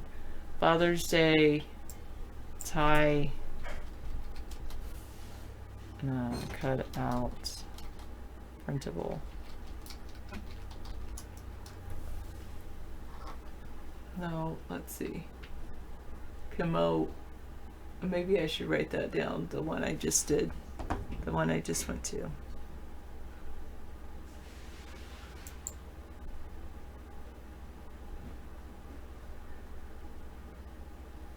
Kiki Company. Kiki. Okay.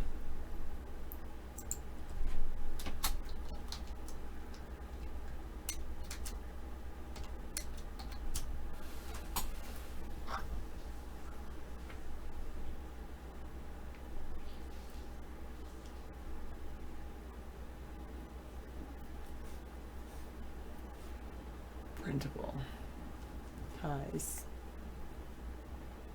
Yeah, I'm gonna do that. I think I am. And then the picture with a father is someone you always look up to no matter how tall you grow. Yeah.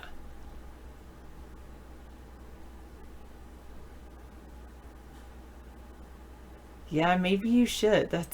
I don't know. One scientist is trying to make all mosquitoes extinct. I love that person. That's true, Crazy Eights. But can't mosquitoes eat some other tiny flying insect that doesn't bite me and cause me to itch and then remembers my scent and keeps coming back for more?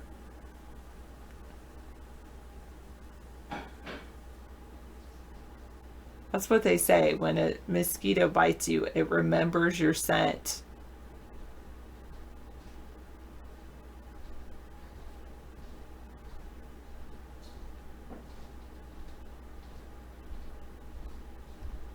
I don't like mosquitoes.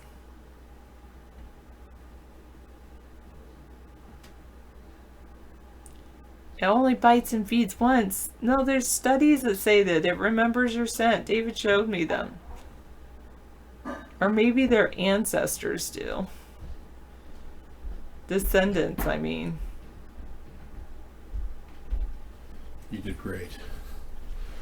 Thank you for giving me this time. You can go back to your show. Yeah. Oh, boy. I found two things. The best quote for Father's Day is, a father is someone, is a person to look up to, is someone you look up to no matter how tall you grow. Oh, that's good. That's perfect. Yeah. That's a good one. Or how old you grow, Yeah, that's a really good one. I like the idea. It should be good. Because I was telling him I took all the pictures with him looking up. Yeah, they look good. Yeah, I figured out who I was missing and I took a picture of him. Oh, really? Oh, okay, good. So. You got a second one? Yeah, I gotta go get that one printed. Okay, well. But, yeah, anyway. Yeah. What's one print cost? 39 cents. Oh, that's not bad. Yeah, exactly. It's a good investment. Yeah. Thank you, Sarah, for having a great hostess for the show. Thank you. All right. Sarah is awesome. Isn't she great to give me the extra time? Otherwise, I have to shut the show down. At least for the time I'm doing my cooking, I could play a video, I guess.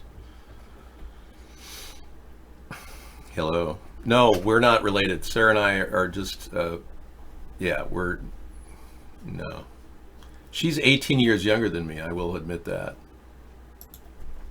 I met her when I was 38, she was 20.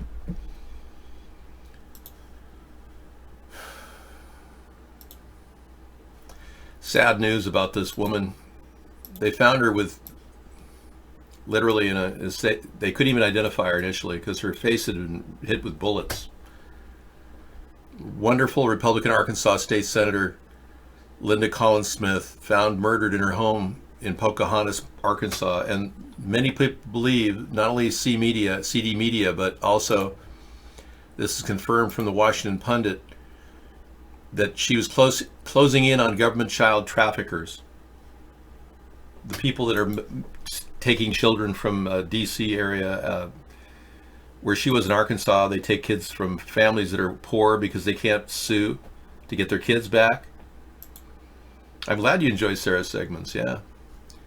Well, this woman was on to the child trafficking rings, and now she's dead, along with a Senator Nichols, Jonathan Nichols, from GOP senator, found dead as well in his home in Norman, Oklahoma.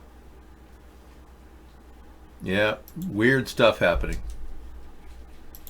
Very strange. I wish there were easy answers to this, but the government's doing next to nothing to investigate. So we, are, as just average Americans, are sitting here going, wow, if only we had a government that did something. Good-looking guy, could have easily gone way ahead in politics, but unfortunately now he's dead. Yeah. Well, if you people can't, get me on the ballot, which is really the goal here, then you're going to get your fate. It'll come to you. Yeah. At least you're warned, right? It happened a couple days ago.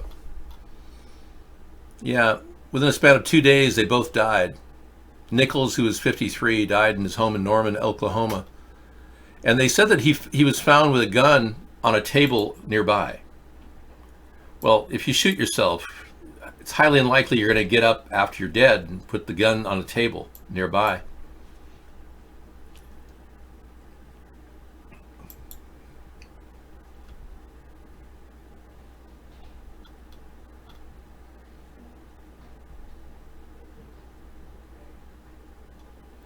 Yes, the Republicans and Trump will not put gay pride symbols next to the U.S. flag.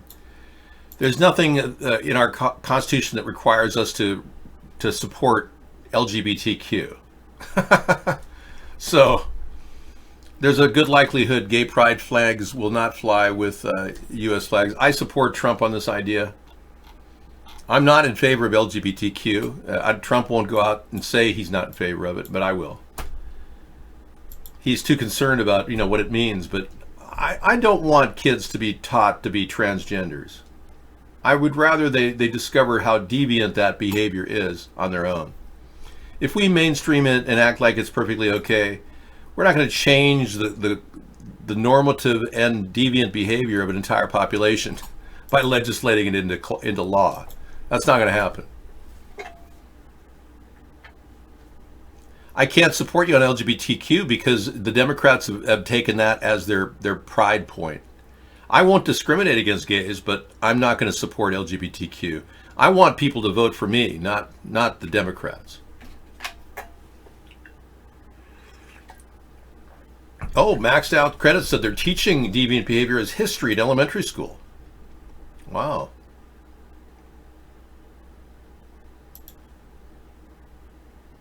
I believe that. There's racist news.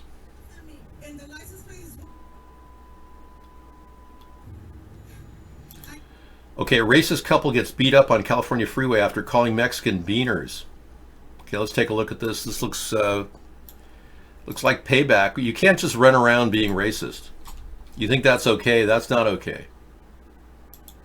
And similarly, I don't want you to discriminate against transgenders, lesbians, gays, or bis. I just want you to not understand that I'm not openly supporting this deviant behavior.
Okay, I think I've seen enough of this, and I'm glad I had the volume down on it.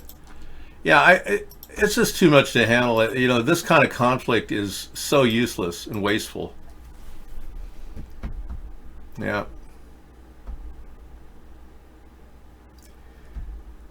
Well, they're beating up on the guy's wife because she's the one who mouthed off initially, and he came out and supported her. Calling people names is not the way to solve problems in the road. In fact, road rage is extremely likely if something like this goes down. I've been in Los Angeles for 35 years. Well, of course, 20 years ago, but still, I was involved in a lot of road rage situations in which I could have gotten killed if I was flipping people off or calling people names. there's going to be a lot of backlash because of the way the Democrats have opened up the borders in California to the illegal aliens. Yeah, there's going to be a huge amount of backlash. It's coming. But the reality is, you go to Disneyland and you wouldn't even know that there was violence in the city of Los Angeles. And unfortunately, Disneyland has to be the gleaming example of safety for people. Well, it's like a safe zone. There's no weapons allowed in Disneyland. When you go in, you get checked for any kind of weapons. Any metal of any kind has to be checked. They have a very extensive security program. Well, obviously, we're going to have to deal with providing a container fence at the border to lock the border down, because Trump isn't able to build a container fence. For some reason, he doesn't want to do this. He wants to profit from it instead. Okay, there's a new update on Never Lose Truth is going to talk about how the dam in Oroville could break. Now, many of you have been tracking the Illuminati and all the prophecies that they claim they're fulfilling, like the 9/11 attack was prophesized in a game called the Illuminati. It was a card game in the early 90s. Anyway, some people think it was just referring to the Trade Center at the 1993 attack. But in any event, one of the cards in the Illuminati card game is a dam breaking. And if you're a conspiracy buff, you're going to be interested in this video. Never Lose Truth talks about how could be another flood risk, but only 8 feet to capture it. Oroville Dam is the next one to blow. And they say they're not quite finished with the shoring it up. So NBA Game 5 Finals just ended with an incredible win comeback. The California Golden State Warriors won against the Toronto Raptors 106-105, and now it's 3-2 in the series, back-to-back. Wow, this is going to be an incredible closing 2 games for the 7 games it'll go to. They have to win by 2. So yeah, Warriors are proving to be another amazing team, historically speaking. They were always the nemesis of the Lakers when the Lakers won the championship. The Warriors can't win 3 in a row now. Some people think all these sports are rigged. It's a complete rigged game. So I'll put that in the lineup, Never Lose Truth, all about how they're theoretically going to be pushing for a dam blowing. Yeah, destroy massive amounts of property. I know. Trump is using every bit of dollars that we give him because we let him. He has a golf course in Ireland, and he enjoys his trips to Ireland to go play golf, courtesy of the U.S. taxpayer. Hey, you know, I've done everything I can to warn you of his Russian oligarch connections, and Trump supporters still say, oh no, it's all Russian hoax. It's a lie. I warned you about the obstruction. No obstruction. That's a bad word. I've warned you about the contamination, the actually conflict of interest laws have been violated with his business, and he made lots of money on his business. He's made $90 million on Trump Tower, which is in a USPS building, which is a violation of the emoluments clause. He can't just use the USPS building and make money on it. Anyway. Hey, Prince Harry's saying no to plastic. That's good.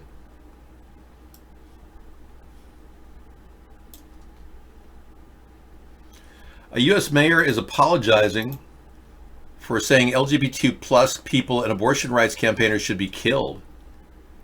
Yeah, he should apologize. I would never wish death upon any of those people. Wow. The U.S. mayor has been forced to apologize amid calls for his resignation.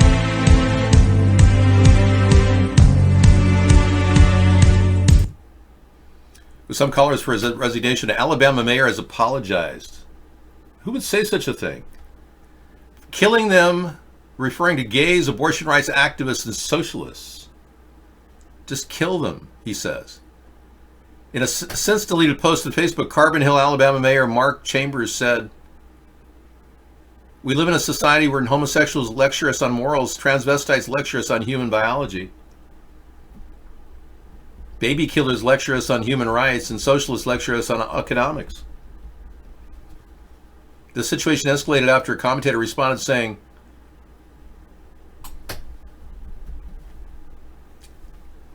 society's giving the minority more rights than the majority. I hate to think of the country my grandkids will live in unless somehow we change. And I think he says that we will take a revolution. In a reply to that comment, Mayor Chambers said,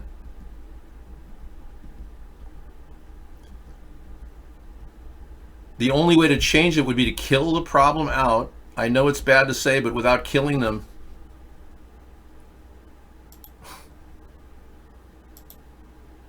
out, there's no way to fix it. He posted an apology. Yeah. Wants to kill people.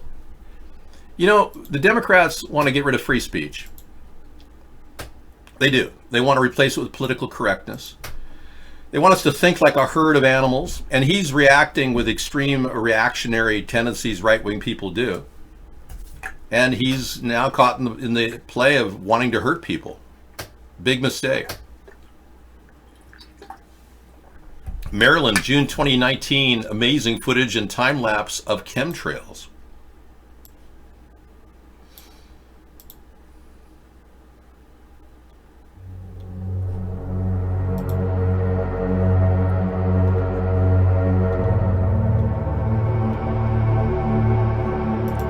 Okay, let's take a look. Somber music. Lots of chemtrails been sprayed over here too. Washington, all across the country. We're inundated by chemtrails, and that's why I started chemtrailparty.com. If you want to find out about chemtrails, you can go to that site and click the link button. It'll tell you all about chemtrails.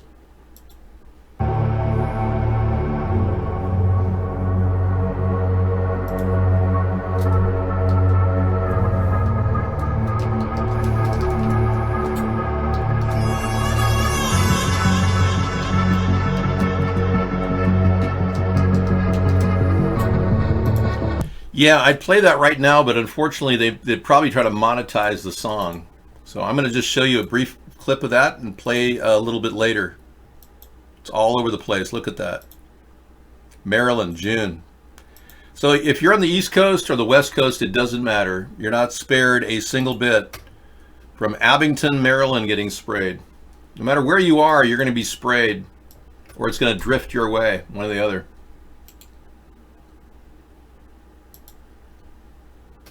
I would never live it up in the White House. You guys don't understand who I am, do you? I have a show, a cooking show, where I cook people dinners for $6 or less. Yeah, every Thursday I do a cooking show. I teach people how to live on very little. I plan on having a buffet at the White House for everyone to eat at, and I want to eat there too with you. It's not about living it up. No, it's not. Hardly. I have a guy I know, I can't even call him a friend really, because every single time he calls me, he's drunk. And he told me last time I talked to him that, Dave, the only thing that matters is money, Dave. You know it, I know it, money is all that matters, Dave. Money. I mean, it's just a sloppy drunk talking about how much money he wants. It's sickening to hear people like that. So if you people are going down that road, go right ahead. The road to heaven, or road to hell, is paved in good intentions. The road to heaven is paved in austerity.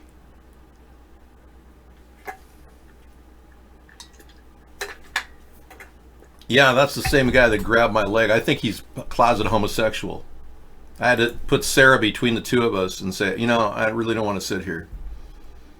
Yeah, that's the same guy. You know, they aren't even friends. If you got to wonder why they're bothering to hang on when we have nothing in common. Obviously, a closet homosexual, right? Hey, Dave, I love you, man. Kiefer Boy, I don't care about comedy. I don't care about being a comedian. I don't even care about money. I care about the future of the human race. That's all I care about. Why would I want to be a comedian? My God, what a tortured life they must lead. I had a chance to see Robin Williams in 1975 when he was like 28, I think, something like that. I was 15. It was an actual call out for actors in Hollywood at a theater.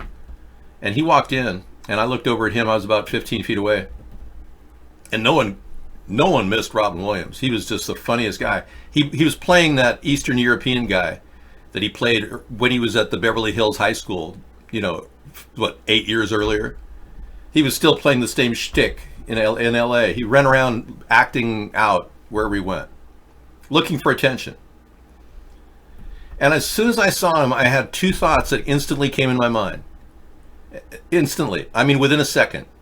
One is he's going to be incredibly famous, and two, he's going to die a young man.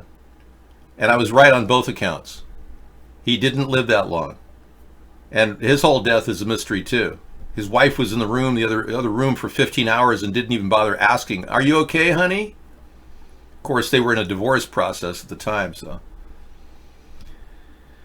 Yeah, I would be re-interviewing her with a lie detector if I were the investigator. I'd say it's optional. You don't have to take a lie detector, but I'd like to have it done anyway.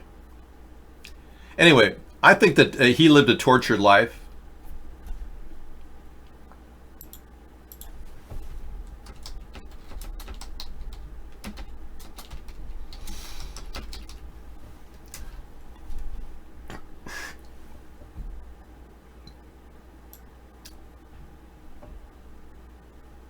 Yes, the Prader-Willi syndrome, a genetic disorder. I don't know. Robert's life, yeah.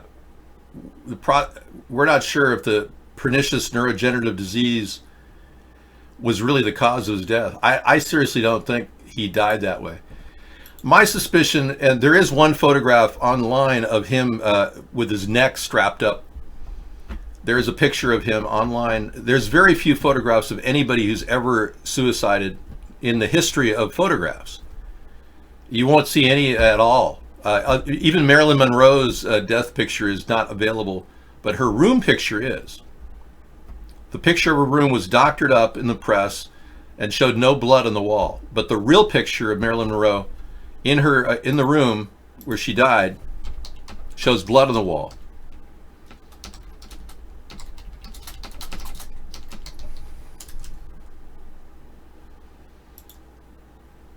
Yeah, this is the real picture of Marilyn Monroe's room when we were all told that she died of a Seconal overdose, and Thomas Noguchi had later said, no, it was Seconal, but it was injected. She had no pills in her stomach at all. But there's very few crime photograph scenes of any suicides at all. And here's one that was suppressed and actually altered. There's blood on the wall of her room where she died. This is where Marilyn Monroe died. You can clearly see the blood on the wall right there. Something happened, there were bruising on her back, it looked like a struggle, yet they didn't investigate a homicide. Talk about cover-ups. They've been doing it since Monroe and Kennedy, covering up every single shooting and killing, and now recently, 2 cops have been killed. Yeah, details are very suspicious. Yeah, very. Apparently Joe Calabrese was one of the homicide detectives that saw the photographs of Anthony Weiner's laptop. He had 600,000 emails that never got seen the light of day. NYPD's pissed off. They actually want to get pictures brought to the forefront. But this is one of the 2 guys that saw the actual photographs in Anthony Weiner's hard drive, and apparently Joe Calabrese was one of them.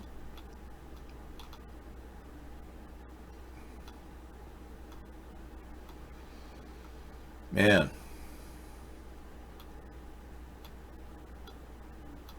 Lots of things to really reflect upon here. Another person, a New York PD Deputy Chief, Stephen Silks, another person was shot within a few days of the other detective. They say he was the other guy. Joseph Calabrese and Stephen Silks were the 2 people that saw the actual photographs. And what those photographs allegedly show are some horrid things of child torture. That's what they're saying. Now, who it implicates, there's allegations that everything implicates Hillary Clinton. But no one can really pin a finger on any of these cases. So these two detectives go down as, I think it's 180 now. Somebody said it was 187 or something on the Clinton body count, which, by the way, is now 5 pages deep when you search for the words Clinton body count. So now you have to go 5 pages in to actually see the Clinton body count. 4 or 5 years ago, you could see it on the first page. So they're systematically burying it behind other stories that debunk it, supposedly. But a lot of people who are affiliated with the Clintons through Arkansas and other areas, even this recent woman who just died in Arkansas, yeah, a lot of people have been dying mysterious deaths due to knowing the Clintons. Their chef for years was out on a hike in I believe it was Arizona, and he ended up face down in about 8 inches of water. He drowned. Nobody drowns in 8 inches of water. He was obviously killed, but they ruled that a suicide. It's like unbelievable. Every single case ruled a suicide, even though it looks more and more like murder. Vince Foster is the most famous of all these people. And his whole thing was he was close with Hillary Clinton during the Whitewater years and knew everything about her. He was found dead across the street, and they say that his body may have been moved out of the White House. He was shot twice, and they ruled that a suicide too, by 2 different weapons. Apparently the ballistics didn't even match on the same weapon.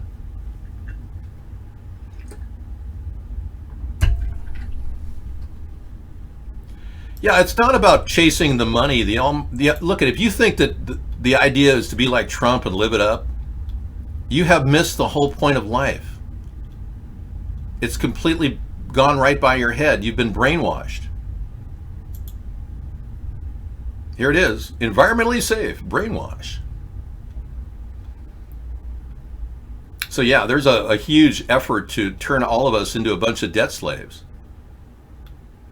That's what they do. They're good at it. They make you want more money every day. You see photographs of, wow, I want a jet ski. I want a new car. Oh, isn't that a cool thing? Yeah, I want everything's got to be new. And, we're living this lie. It's a deception. Frankly, we should be making use out of everything we have more and more. Hey, there's a person named James Alefantis that we talk about on Conspiracy Monday, and this kind of wraps around to the missing kids and how they were being investigated in Arkansas by that woman who was just killed. Yeah, well, there's a guy at the center of the storm at Pizzagate, Comet Pizza owner James Alefantis. Well, we couldn't understand why the name Alefantis didn't pop up in any Genie searches or Ancestry.com searches. It turns out the name means lover of children. We did, however, find a picture of James Alefantis in a group picture of the Rothschild family. And he looks like a couple of the Rothschilds. Evelyn de Rothschild looks like him. Anyway, we got a picture of James Alefantis in the Rothschild family, and that's very, very interesting. Yeah, the connection to the Rothschild family, thus the fake name, thus the strategic positioning in D.C. at a pizza store with cages in it, and allegations of weird activities. All of this makes total sense. Now we're beginning to wonder what these Rothschilds are really up to. What's their big game? What's the real intent here? Are they actually worshiping dark forces? Are they doing some pretty weird stuff? Who knows? Have you ever seen Mark in Vegas? If Mark goes to Vegas all the time, then Mark is floating in money. Yeah, if you know that for a fact, Misanthropy, I don't have any valid proof that Mark goes to Vegas all the time. So if you're making up stories, I'd like to see proof that Mark goes to Vegas. I've got people that don't believe Mark made a penny attacking us. And I get attacked every night from Russians, or who they claim they're Russians. I get doxed, attacked every night. So if you're saying Mark goes to Vegas, that's confirmation to me that he's making lots of money. So where are you getting this?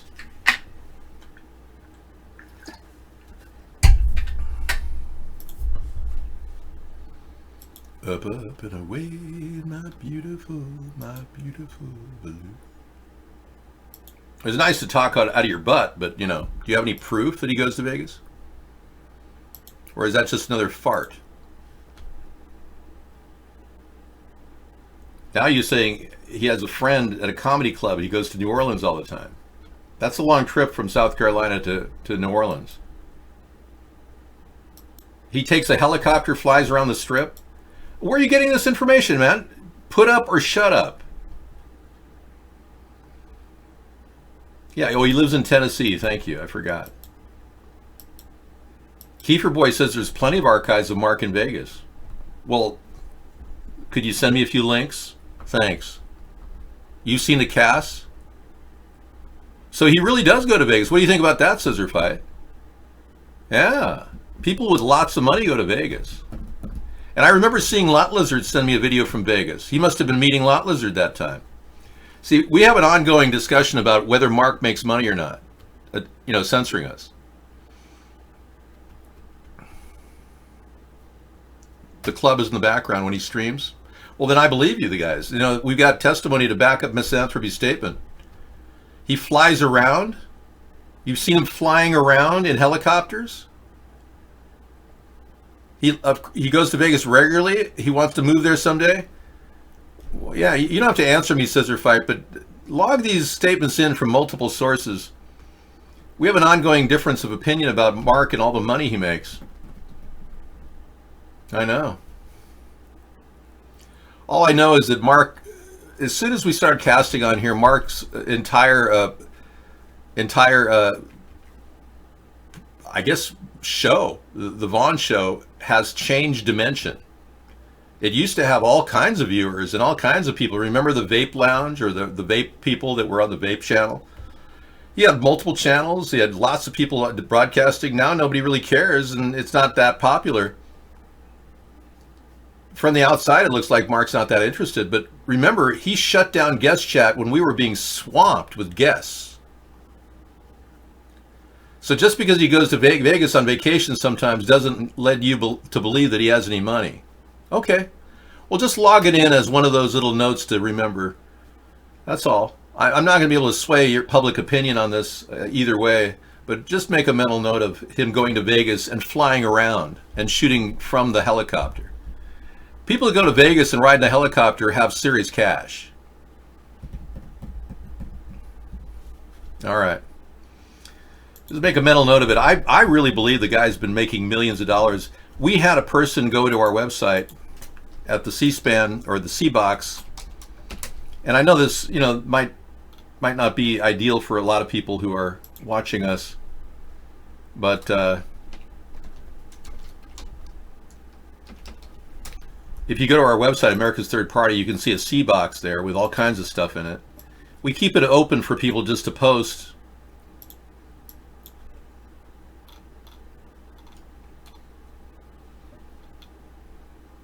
And we've had a few people come in and make a few comments, visit us. Croftman right here says, sorry, Mark censored you, bro. Croftman 420 says, Mark made $900 million censoring your show. $900 million censoring our show. I can't necessarily believe some guy who posts on the internet, you know. Anybody can post anything, but he says 900 million was made censoring our show. So, I mean, I put it out there for people to post stuff like that. I can believe anything at this point. I've got valid proof that Mark has made over 60 million censoring our show. 900 million, that took me by surprise.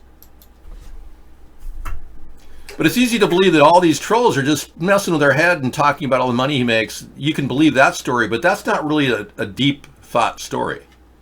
That's the BS that they put out to make it seem like they're hiding in plain sight. And a person here, Guest 518, says, David, I helped Mark. I'm sorry. You guys did it for profit. You did the unthinkable. You censored me. You doxed me. You attacked me for profit. Being sorry is not going to cut it. What you did was a crime against humanity. That's big. You're not going to be able to get out of that one with a, I'm sorry. You don't know what you're messing with. Guest 518 says, Mark lured me in with the money. See, we have eyewitness testimony to this all the time. There's enough here to talk about Conspiracy Monday all night long, just about our show. Mark lured me in with the money, he says. I'm not going to prosecute anyone right now. I'm just tracking information. It's just phenomenal. And we have a need for donations, and we've gotten very little because very few people are even able to see our show in America. Believe it or not, it's almost unbelievable. Our YouTube hits are locked in. For 8 years, we've had a lockdown on our YouTube hits. And yeah, and this is an interesting side note that one of our videos got banned last week by YouTube, mostly about the Manchester bombing. And we showed a picture that they didn't want us to show. That, you know, all these cases where we question something online, all these questions raise the issue of, well, if we present evidence, we might be able to debunk this or make people believe it. Whenever we present evidence, we get it knocked off the internet. So in 5 days, I received 392 hits on 153news.net, which is a backup server that we are using for our show. I've had 392 views in 5 days of a 3.5-hour video that I only got about 3 hits on in 2 years on YouTube. So that's proof in and of itself we're censored big time on YouTube. Kiefer's watching on UHF. Yeah, there you go. A lot of people watch our show on UHF because it is rebroadcast, and I have no control over that. Now you're making a joke. Yeah. See, now the idea is to trivialize the censorship. Now that they did it for about 8 years, now they're trivializing it and then making a joke out about receiving money. Because in the early days, Mark would admit to making a lot of money and brag about all the money he made. In the early days, T. Rucker admitted to getting $125,000 twice from Mark to dox us. And then we said we're going to go ahead and, you know, process him with a crime. And I claimed I was going to extradite him, and he freaked out. He faked his own death. His wife divorced him and left him, Amanda, and moved in with Lot Lizard. Now, no woman leaves their husband and moves in with a guy named Lot Lizard unless Lot Lizard has money. So all of this points to the money factor. All of this points to the doxing and how he's paid people to dox us. And then he realized he couldn't pay those guys legally. He found out that that's illegal. And allegedly Mark is now paying Nigerians and Russians. So who knows? I'm not concerned, nor am I have any proof specifically of those acts. But I can tell you this has been going on a long time. What you don't understand is that being a sarcastic jerk-off doesn't give you a license to have your wife move in with Lot Lizard and leave you. Last night when iVlog kicked me off for about 5 minutes, we were revealing some pretty serious stuff. And I'm pretty sure iVlog is censoring us too at this point. Now there's talk that Mark is trying to buy iVlog to shut us down thoroughly over there too. And he's trying to corral all of us into one specific area. We've had a hard time bringing people into our backup chat room. That too has been censoring people. They say they can't even get into the chat room. So we got a problem with that chat room over there. So we're still looking at other options for people. But every single time we get huge amounts of guests, the network shuts down guest chat. This has happened not once, but twice now. It's not hearsay. Amanda admitted to moving in with Lot Lizard and claimed that she was actually had to do things in exchange for living there. Wink, wink. And I think we all know what that means. Now, I knew about Amanda's discontent with her husband. I was aware of that.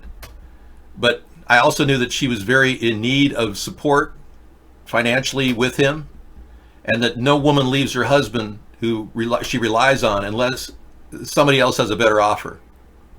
So I know there's a lot of money blowing through these people's hands. All illegal, by the way. You cannot censor somebody in America and get paid to do it. It comes under the RICO Act, And I can prove that there is a felony being committed by the doxing. So once you have one felony doxing verified, you can then bring in the whole RICO Act and apply it to every one of the 30 people participating in this serious censorship of our show. I know there's about 30 people involved right now. My presence is not here to generate money in a way that would give you illegal funds to stop me or to solicit funds to stop me. My presence here is to bring in donations so that I can build a political movement in America, and you've stifled me for 6 to 7 years, and I can prove it. Mark drives chatters away, yeah.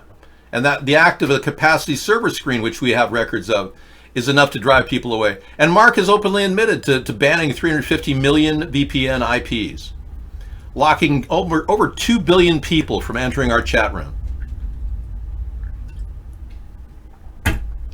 I'm just saying, every single show we've ever started, we've led.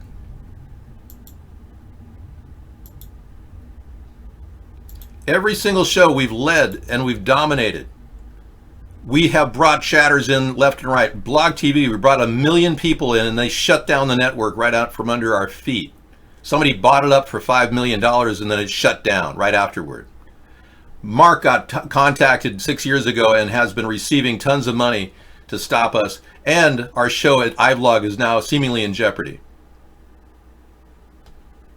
Okay, Guest 955 says, glad Mark gave me this job of blocking you. Easy money. I made over 250 grand so far. Now, these are eyewitness testimonies coming into iVlog right now. You can believe it or not, whatever you want, but this guy made 250 grand so far. Yeah. I've got people they're bragging to me.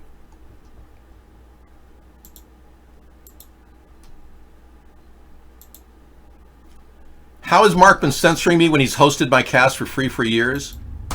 You have no idea what I'm doing here. He is supposed to offer a free venue to everybody equally, not unequally. I'm being treated separately. My rights of equal representation, my rights of, we all have to have equal protection under the law. I'm not getting equal protection. And my First Amendment right of free speech is being censored. Now, you can sit and believe it or not believe it, but the reality is I just showed you a video that has only been out for 5 days that nearly got 400 hits on an obscure network called 153news.net, which is, I'm glad it's really running. They've got a really good stuff there. But at the same time, I'm also aware that YouTube didn't like our video because of something in it, which they didn't even say what they didn't like, nor did they give me any chance to rebut. Nor would they even acknowledge that I'm being gang stalked over at YouTube. But I am. Our live show was taken down by Lot Lizard.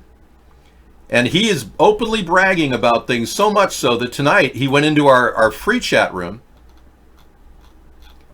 and wrote the statement almost frivolously.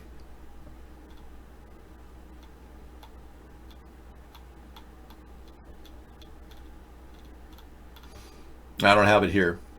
Yeah, I think Sarah may have erased it. But he was bragging about how he was bragging about MI5, the CIA, everybody supports him. It's like, what? Really? Yeah, Sarah apparently purged that entire conversation. I was going to copy it, but does it even matter?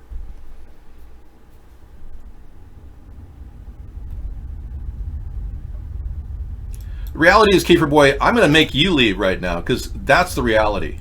And I have every right to broadcast here freely, and you can't stop me. I don't violate any terms of service laws or anything that Mark has constructed that I've ever violated. I've never violated anything. Thousands of casters have been shut down, but remember, one of the only reasons why we've been even running is because they put a lid on us way back 2009 when my subscriber counter was locked. How many people on YouTube have locked subscriber counts and locked Twitter follower counts for the past 8 years? When we've reached well over millions of people worldwide, and we have, over 20,000 hours of broadcasting directing people to our YouTube site and to our third-party site at Twitter. Everybody has to realize that I have the same number of subscribers and the same number of followers I've had for 8 years. The exact same number. That's statistically impossible.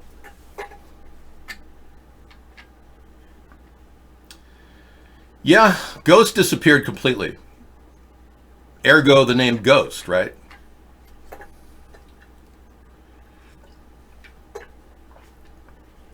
I know. Well, not a lot of people get subscribers. We had a lot of views the first 2 years on YouTube. I was getting 20,000 hits on one of my videos, and then right after that, you can see it in the history archives, we went down to 3. You don't go from 20,000 hits a week to 3.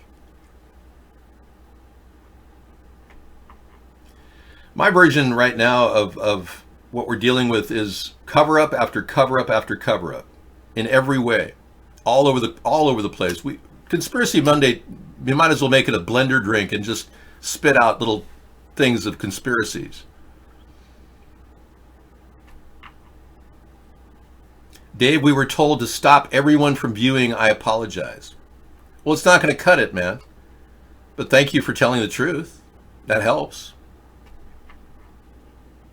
No, Guest 211, you're just out of it. Read what Guest 518 is saying. You've got absolute testimonial here of what these people are doing. Now, they're trying to make amends because they feel that bad about what they did. But remember, they justified it by saying they needed money. And they got a lot of money. One guy, Super Saver, who I asked Mark to permaban, he keeps them on the show. He brings them back every time. I asked him to permaban Super Saver. Super Saver threatened my life 24 times. We have recordings of it. It's not about playing along. You just have to look at the eyewitnesses, the people that are actually in our room still liking our show, who admitted to censoring me and making a lot of money on it.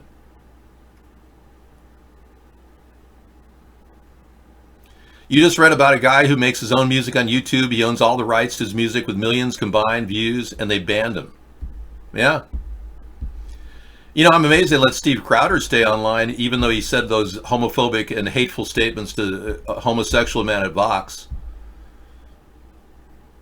Steve Crowder just had his AdSense dollars taken away. They'll probably give him back his AdSense dollars. These guys are YouTube prostitutes. No, Amanda left Lot Lizard right after she realized what was going on. No woman's going to stay with some guy who's going to give her rent money just to, give him some sexual favors. But the very fact that she left her husband for a guy like Lot Lizard shows that Lot Lizard had money. That's proof in and of itself.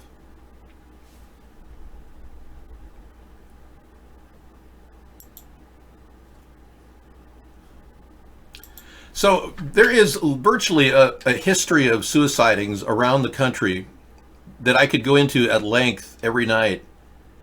I mean, the one that pops to mind is David Crowley. David Crowley and his wife ended up dying with their daughter. He was going to make a movie called Gray State, and they ended up pumping out some ridiculous documentary that wasn't even in any way like the original promo that Alex Jones had helped him work on, ironically. Alex Jones just helped him work on a promo and then disappeared. And a couple of other people, Adam Kokesh was involved. He got to talk to David Crowley before he died, but no one's ever interviewed Adam Kokesh except me, of course. I had a conversation with him on his radio show in which he insulted Sarah and I hung up on him.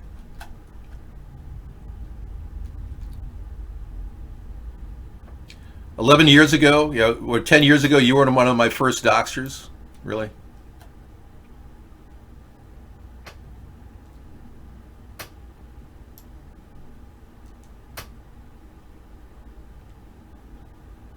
You took money? Well, so you're a person who said you're playing along, and now you're saying you're one of the original doxers. Is this a joke to you? You're trying to make up a story about? It's just like humorous to you that I was doxxed and death threats?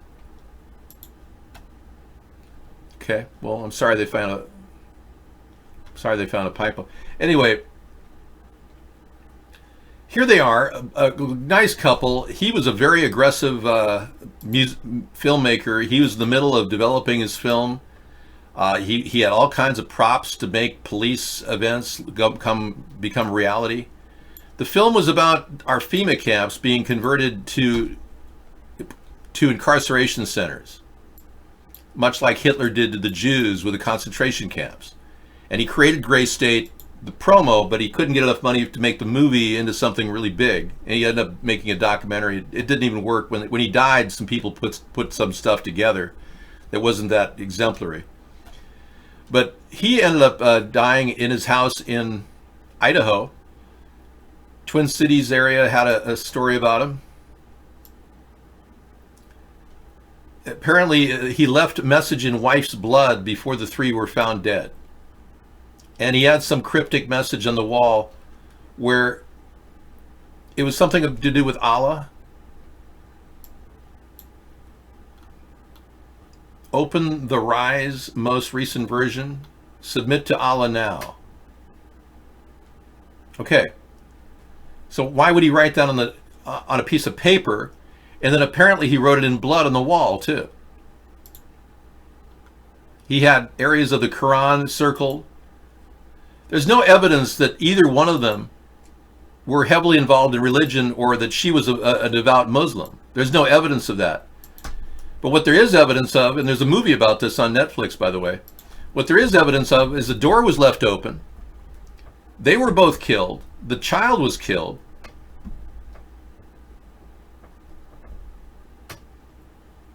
You asked Adam Kokesh on Facebook live stream why he insulted Sarah, and he claimed he didn't know you. Thank you, Free Throw, for asking. At least you gave it a shot. He knew all about us. He knows exactly who I am. That person, there's something very, very, very wrong. Adam Kokesh and Donald and Alex Jones were in touch with David Crowley, and were toward the end of his life the only people that he probably would have let in the door. So it's something very strange. No, I said Gray State, not Gray State.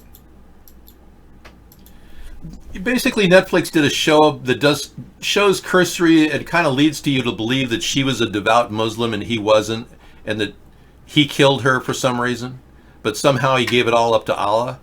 That doesn't make a sense at all. None of it makes any sense. Okay, I will watch it. The Miley one. Do you know which episode it is?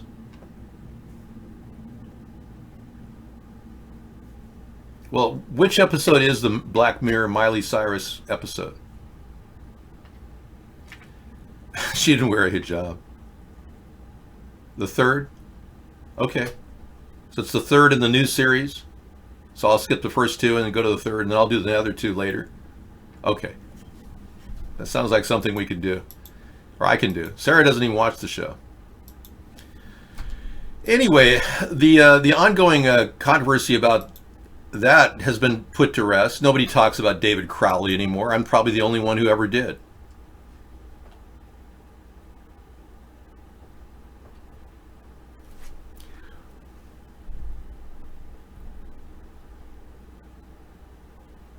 Okay, we have... Okay, Guest 211 claims to be an inside player in San Mateo.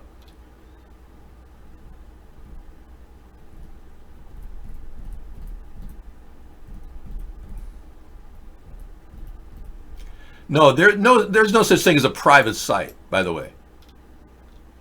No, all networks, all broadcasting networks that are working on the internet are public sites. Now, Facebook is trying to slip out of a lawsuit right now, claiming that everyone who goes on Facebook has no presumption of privacy. They're claiming that it's a public site as their defense. By the same token, now I'm claiming that this site's a public site and they're bound by the laws of all broadcasting sites, especially now that they're under the jurisdiction, US-based broadcasters are under the jurisdiction of the FCC. So I have legal precedent in this matter. But the good thing is we don't have a law that we can use except the doxing law to initiate the RICO Act. But I think what you're writing is very interesting. You came in first as a person who didn't believe any of this, and now you're coming in as, okay, I'll play along, and then now you're revealing all kinds of interesting information.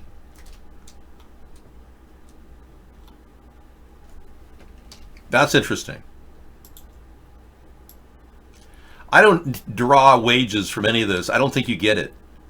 You're stopping a political movement from starting.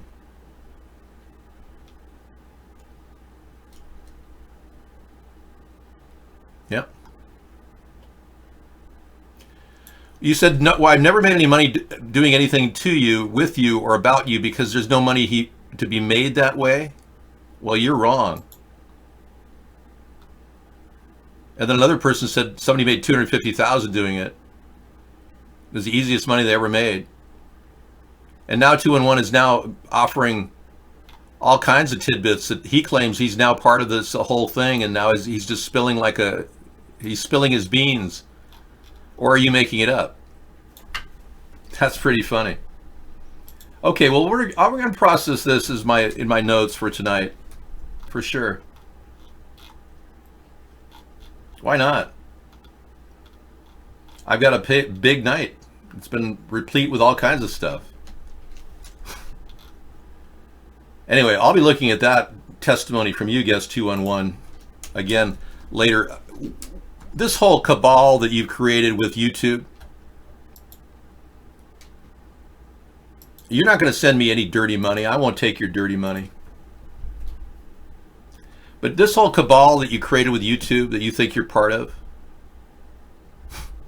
that's pretty funny. Yeah, we'll deal with that later. Yeah.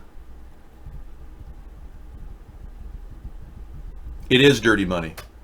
Everything that Mark did was illegal. And everything Mark is doing right now to censor me is illegal. If indeed he's doing that. I was never monetizing those hits. I never made any money on the hits either. In fact, I never could get any money. The only reason why I partnered with YouTube was so I could do a live show. And that was 7 years ago. And then they shut us down after Lot Lizard gang stalked us. And then in lieu of that, since I never made a penny on YouTube because I can't make money on YouTube, the FEC told me that that was that would be considered corporate donation. I can't take that money. What's interesting is how I've received not a penny, and you've got millions of dollars to support the censorship, and you think that that's not going to have a backlash. That's the funny part. This is all going to come back to haunt you. Even your chat in this room will come back to haunt you. Oh yeah. You think admitting this is some, is going to assuage your guilt? It's hardly. I don't want your money. Like I said, I don't want dirty money. Okay, I guess we're done. We just have a couple things to wrap up in the trivial world of Donald Trump and his boring politics. Everything about him seems to be status quo, New World Order, puppet, everything leading us nowhere. Let's take a look at the top stories once again. Oh yeah, let's bring up 911, but not talk about it as a cover-up. Good idea. That'd be a great headline. And John Dean's testimony is a stunt, according to Jesse Waters, which is not the case at all. John Dean is actually citing fact, historical record. Trump could easily be dealing with a Watergate trial if Nancy Pelosi would just pull that stick out of wherever it's stuck and realize that she's going to have to go for impeachment. Otherwise, the Democrats are going to lose every single election from now until eternity. They don't have the votes to win if she doesn't pursue a reason to not like Donald Trump. By not pursuing an impeachment, Nancy Pelosi is endorsing Donald Trump. I don't care what she says about wanting to prosecute him and put him in prison. That's like locker room banter, like Donald Trump talking about putting Hillary in jail. That was a lot of BS.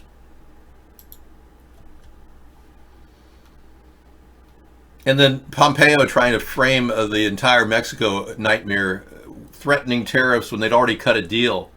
He calls it basically a diplomacy at its finest. The man frames such a scurrilous thing as Donald Trump threatening tariffs, even though he struck a deal with Mexico in advance, as diplomacy at its finest. This is ridiculous. Oh, what are the rats dragged you out, huh? Well, apparently I made too many good points tonight. What are you being called in to try to shut me down? Trump says if Xi Jinping does not attend the G20, more China tariffs will go into effect immediately. Threatening a world leader to attend the G20. Or forcing him. He wants Russia to attend, of course. Anyway. And U.S. Customs and Border Protection says photos of travelers stolen in a data breach. They don't even have photographs of the kids with their parents. They can't even line up 4,500 kids with their parents. They didn't even induct them and give them any kind of like way of fingerprinting them or anything. We don't take your calls, Rodney. You know that. There's no need to call here. We know what you're going to say anyway. Yeah, right, buddy. Living large, living large. Yeah, Russia's ship. You know, whenever Russia's ships nearly hit a U.S. ship, you know what that is? That's Vladimir Putin testing to see how much control he has over President Trump. That's exactly what it is. It's just seeing how long the strings are on the puppet that he's holding. Now, they got very close recently in international waters up in Alaska, too. Trump never said anything about it. That's because Trump is working for Russia. I'm telling you, everything Trump does, including this recent nuclear deal with Saudi Arabia, has Russia's footprint on it. Who benefits from more weapons and more potential a war in the Persian Gulf? Who benefits from that? Russia. They want more money for their oil. That's all they want. And they're trying to negotiate a way in which they can get that by kissing up to Prince MBS and negotiating it and telling Prince MBS, no problem, I can get you American-made nuclear-tipped and tactical nukes, no problem. No problem, we make Donald Trump do this for you. Meanwhile, our Congress told Donald Trump not to sell any military weapons because of the alleged Khashoggi killing. When Jamal Khashoggi was killed. Or was he killed? Because we still don't have any DNA evidence convinced anybody that that body in the suitcase is Jamal Khashoggi. We don't know. Exactly. The bottom line is they've got dirt on Trump. Mueller didn't want to go into the dossier at all. There's only a small paragraph in reference to it. Did a cursory review. Didn't even talk about the sex selfie that he has in his inventory. And we know he has a sex selfie in his inventory because Concord Management and Consulting found it. Mueller's lying about that. And then when Mueller released his 9-minute statement saying this is the last time he's going to say anything and he's never going to testify, he might as well have just shackled himself to a prison sentence. Because Robert Mueller will be going to prison if he doesn't testify. When I insist that he sit up in front of the American people when I'm president to tell why he evaded 3 or 4 major aspects of the Mueller investigation, which is a pile of crap. Even if the unredacted version doesn't even go deep into the money laundering charges of Paul Manafort. The second trial was never adjudicated, and that was wrong. Manafort openly violated his plea agreement, yet Mueller let it stand. Unbelievable misuse of justice and prosecutorial neglect by Mueller, and this guy needs to go to jail for what he hasn't done. Now, we have a serious need to find the true cause of why the Russian election was manipulated and who among the Trump people met him, Vladimir Putin, and all of his cronies 127 times before our election. So yeah, we have more than enough evidence. I've got enough evidence on my 2 videos at 153news.net. You're welcome to watch them. They're called Total Collusion 1 and Total Collusion 2. Each one has more than enough evidence to convince me that suppression of evidence has been going on for the past 2 years by Robert Mueller.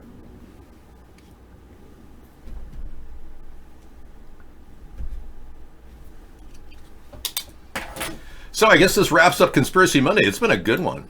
I normally don't talk about all these conspiracies, but we didn't really touch upon, the child torture stuff related to the recent homicide cops that were killed just a couple days ago in New York, left for dead.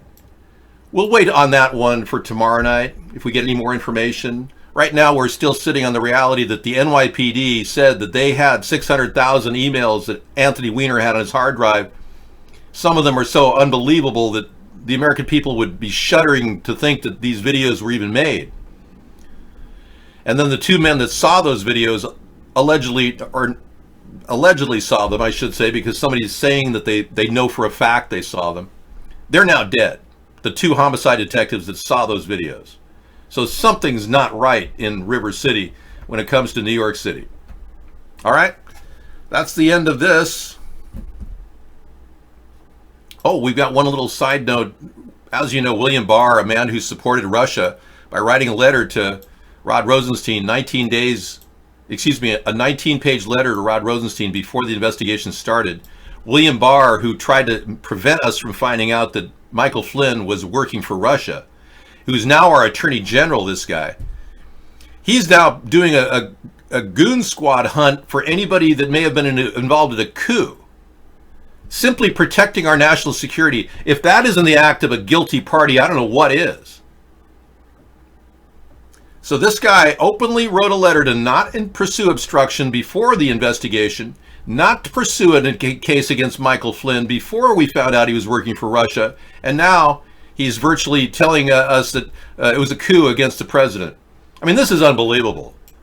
And the Democrats have proven to be completely lame duck and unable to do a damn thing with the kinds of Beto O'Rourke and Ocasio-Cortez, who are absolutely the worst people they could ever have as leaders. Nancy Pelosi needs to be checked into probably a nursing home pretty soon. The Democrats have proven to be completely inept. I've got more than enough evidence to pursue impeachment right now just in those two videos. All right. On that note, we'll say goodnight.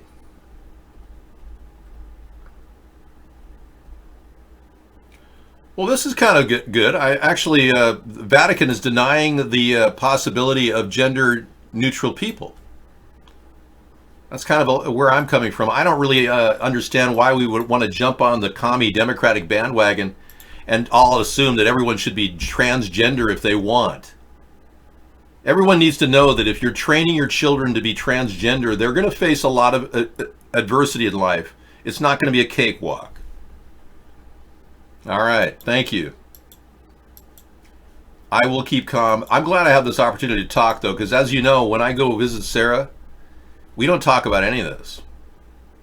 And I want you to know that I started the show 10 years ago because I did need this venue to talk. So thank you for participating. Yeah, I like the fact the Vatican rejects the notion that gender identity can be fluid. Good job, Pope Francis. Thank you. Yeah, I mean, he's winning me over slowly. I still haven't consigned my soul to evil forces, though, like apparently he has. Putting an entire edifice up shaped like a snake. That's appalling. That entire building should be turned into a re-education center for pedophiles, so that you train these pedos not to be pedos anymore. All right, I pray for his happiness too. Take care, everyone. Good night. Have a great evening. I'll be until the wee hours of 2 in the morning playing videos. We've got a lot of good links that have come to us from Scissor Fight and others. We'll be getting to those as soon as the evening unravels. Yeah. It's funny when you look at chemtrail videos now on YouTube. This is how they're manipulating us. Watch this. You look at a chemtrail video on YouTube, you see this one right here. They immediately put on there that this is a contrail. Condensation trail or vapor trail. They put these on every single chemtrail video that ever pops up, and then they take it off the internet, claiming this is a contrail, condensation of vapor, not actual chemicals. It's ridiculous. They're trying to mold your opinion without even seeing the video. They allow him for a short while with that disclaimer on the front, and then they ban the guy. It's got 75 views, and Maryland Chemtrails, he has 610 people. He'll be lucky to hold on to those people before he's banned. All right, hopefully they won't watch my video and ban him from that. All right, you're going to hang out, KY Poopy? Okay. Well, our show has a large group of people watching movies in the evening, and it's a big part of our show, really. We got some NSYNC coming. Okay. Is to really kind of open the door to information sharing. And I can't do that during the recorded broadcast because of obvious reasons. Monetization. They take my videos and ban them whenever I play stuff. So basically, we just talk about things on our show without violating any of their hate laws, which we're not violating anyway, but they've defined them as hate laws whenever we speak the truth. So tomorrow's Truth Tuesday. We'll see you then. Yeah, this is David John Sponheim signing out with my hit song, Mr. Right. Take care.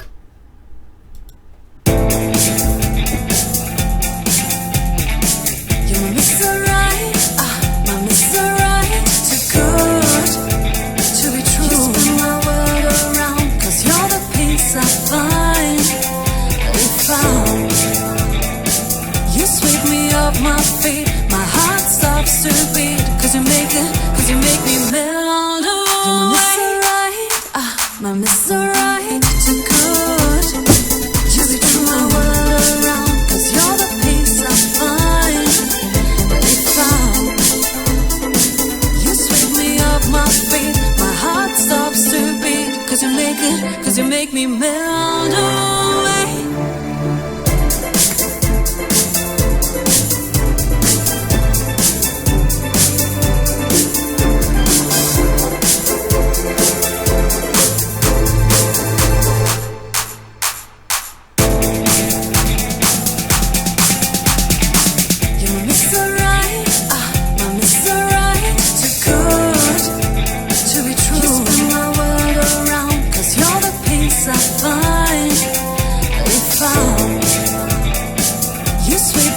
My feet, my heart stops to beat, cause you make me melt away. You're my Mr. Right, too good.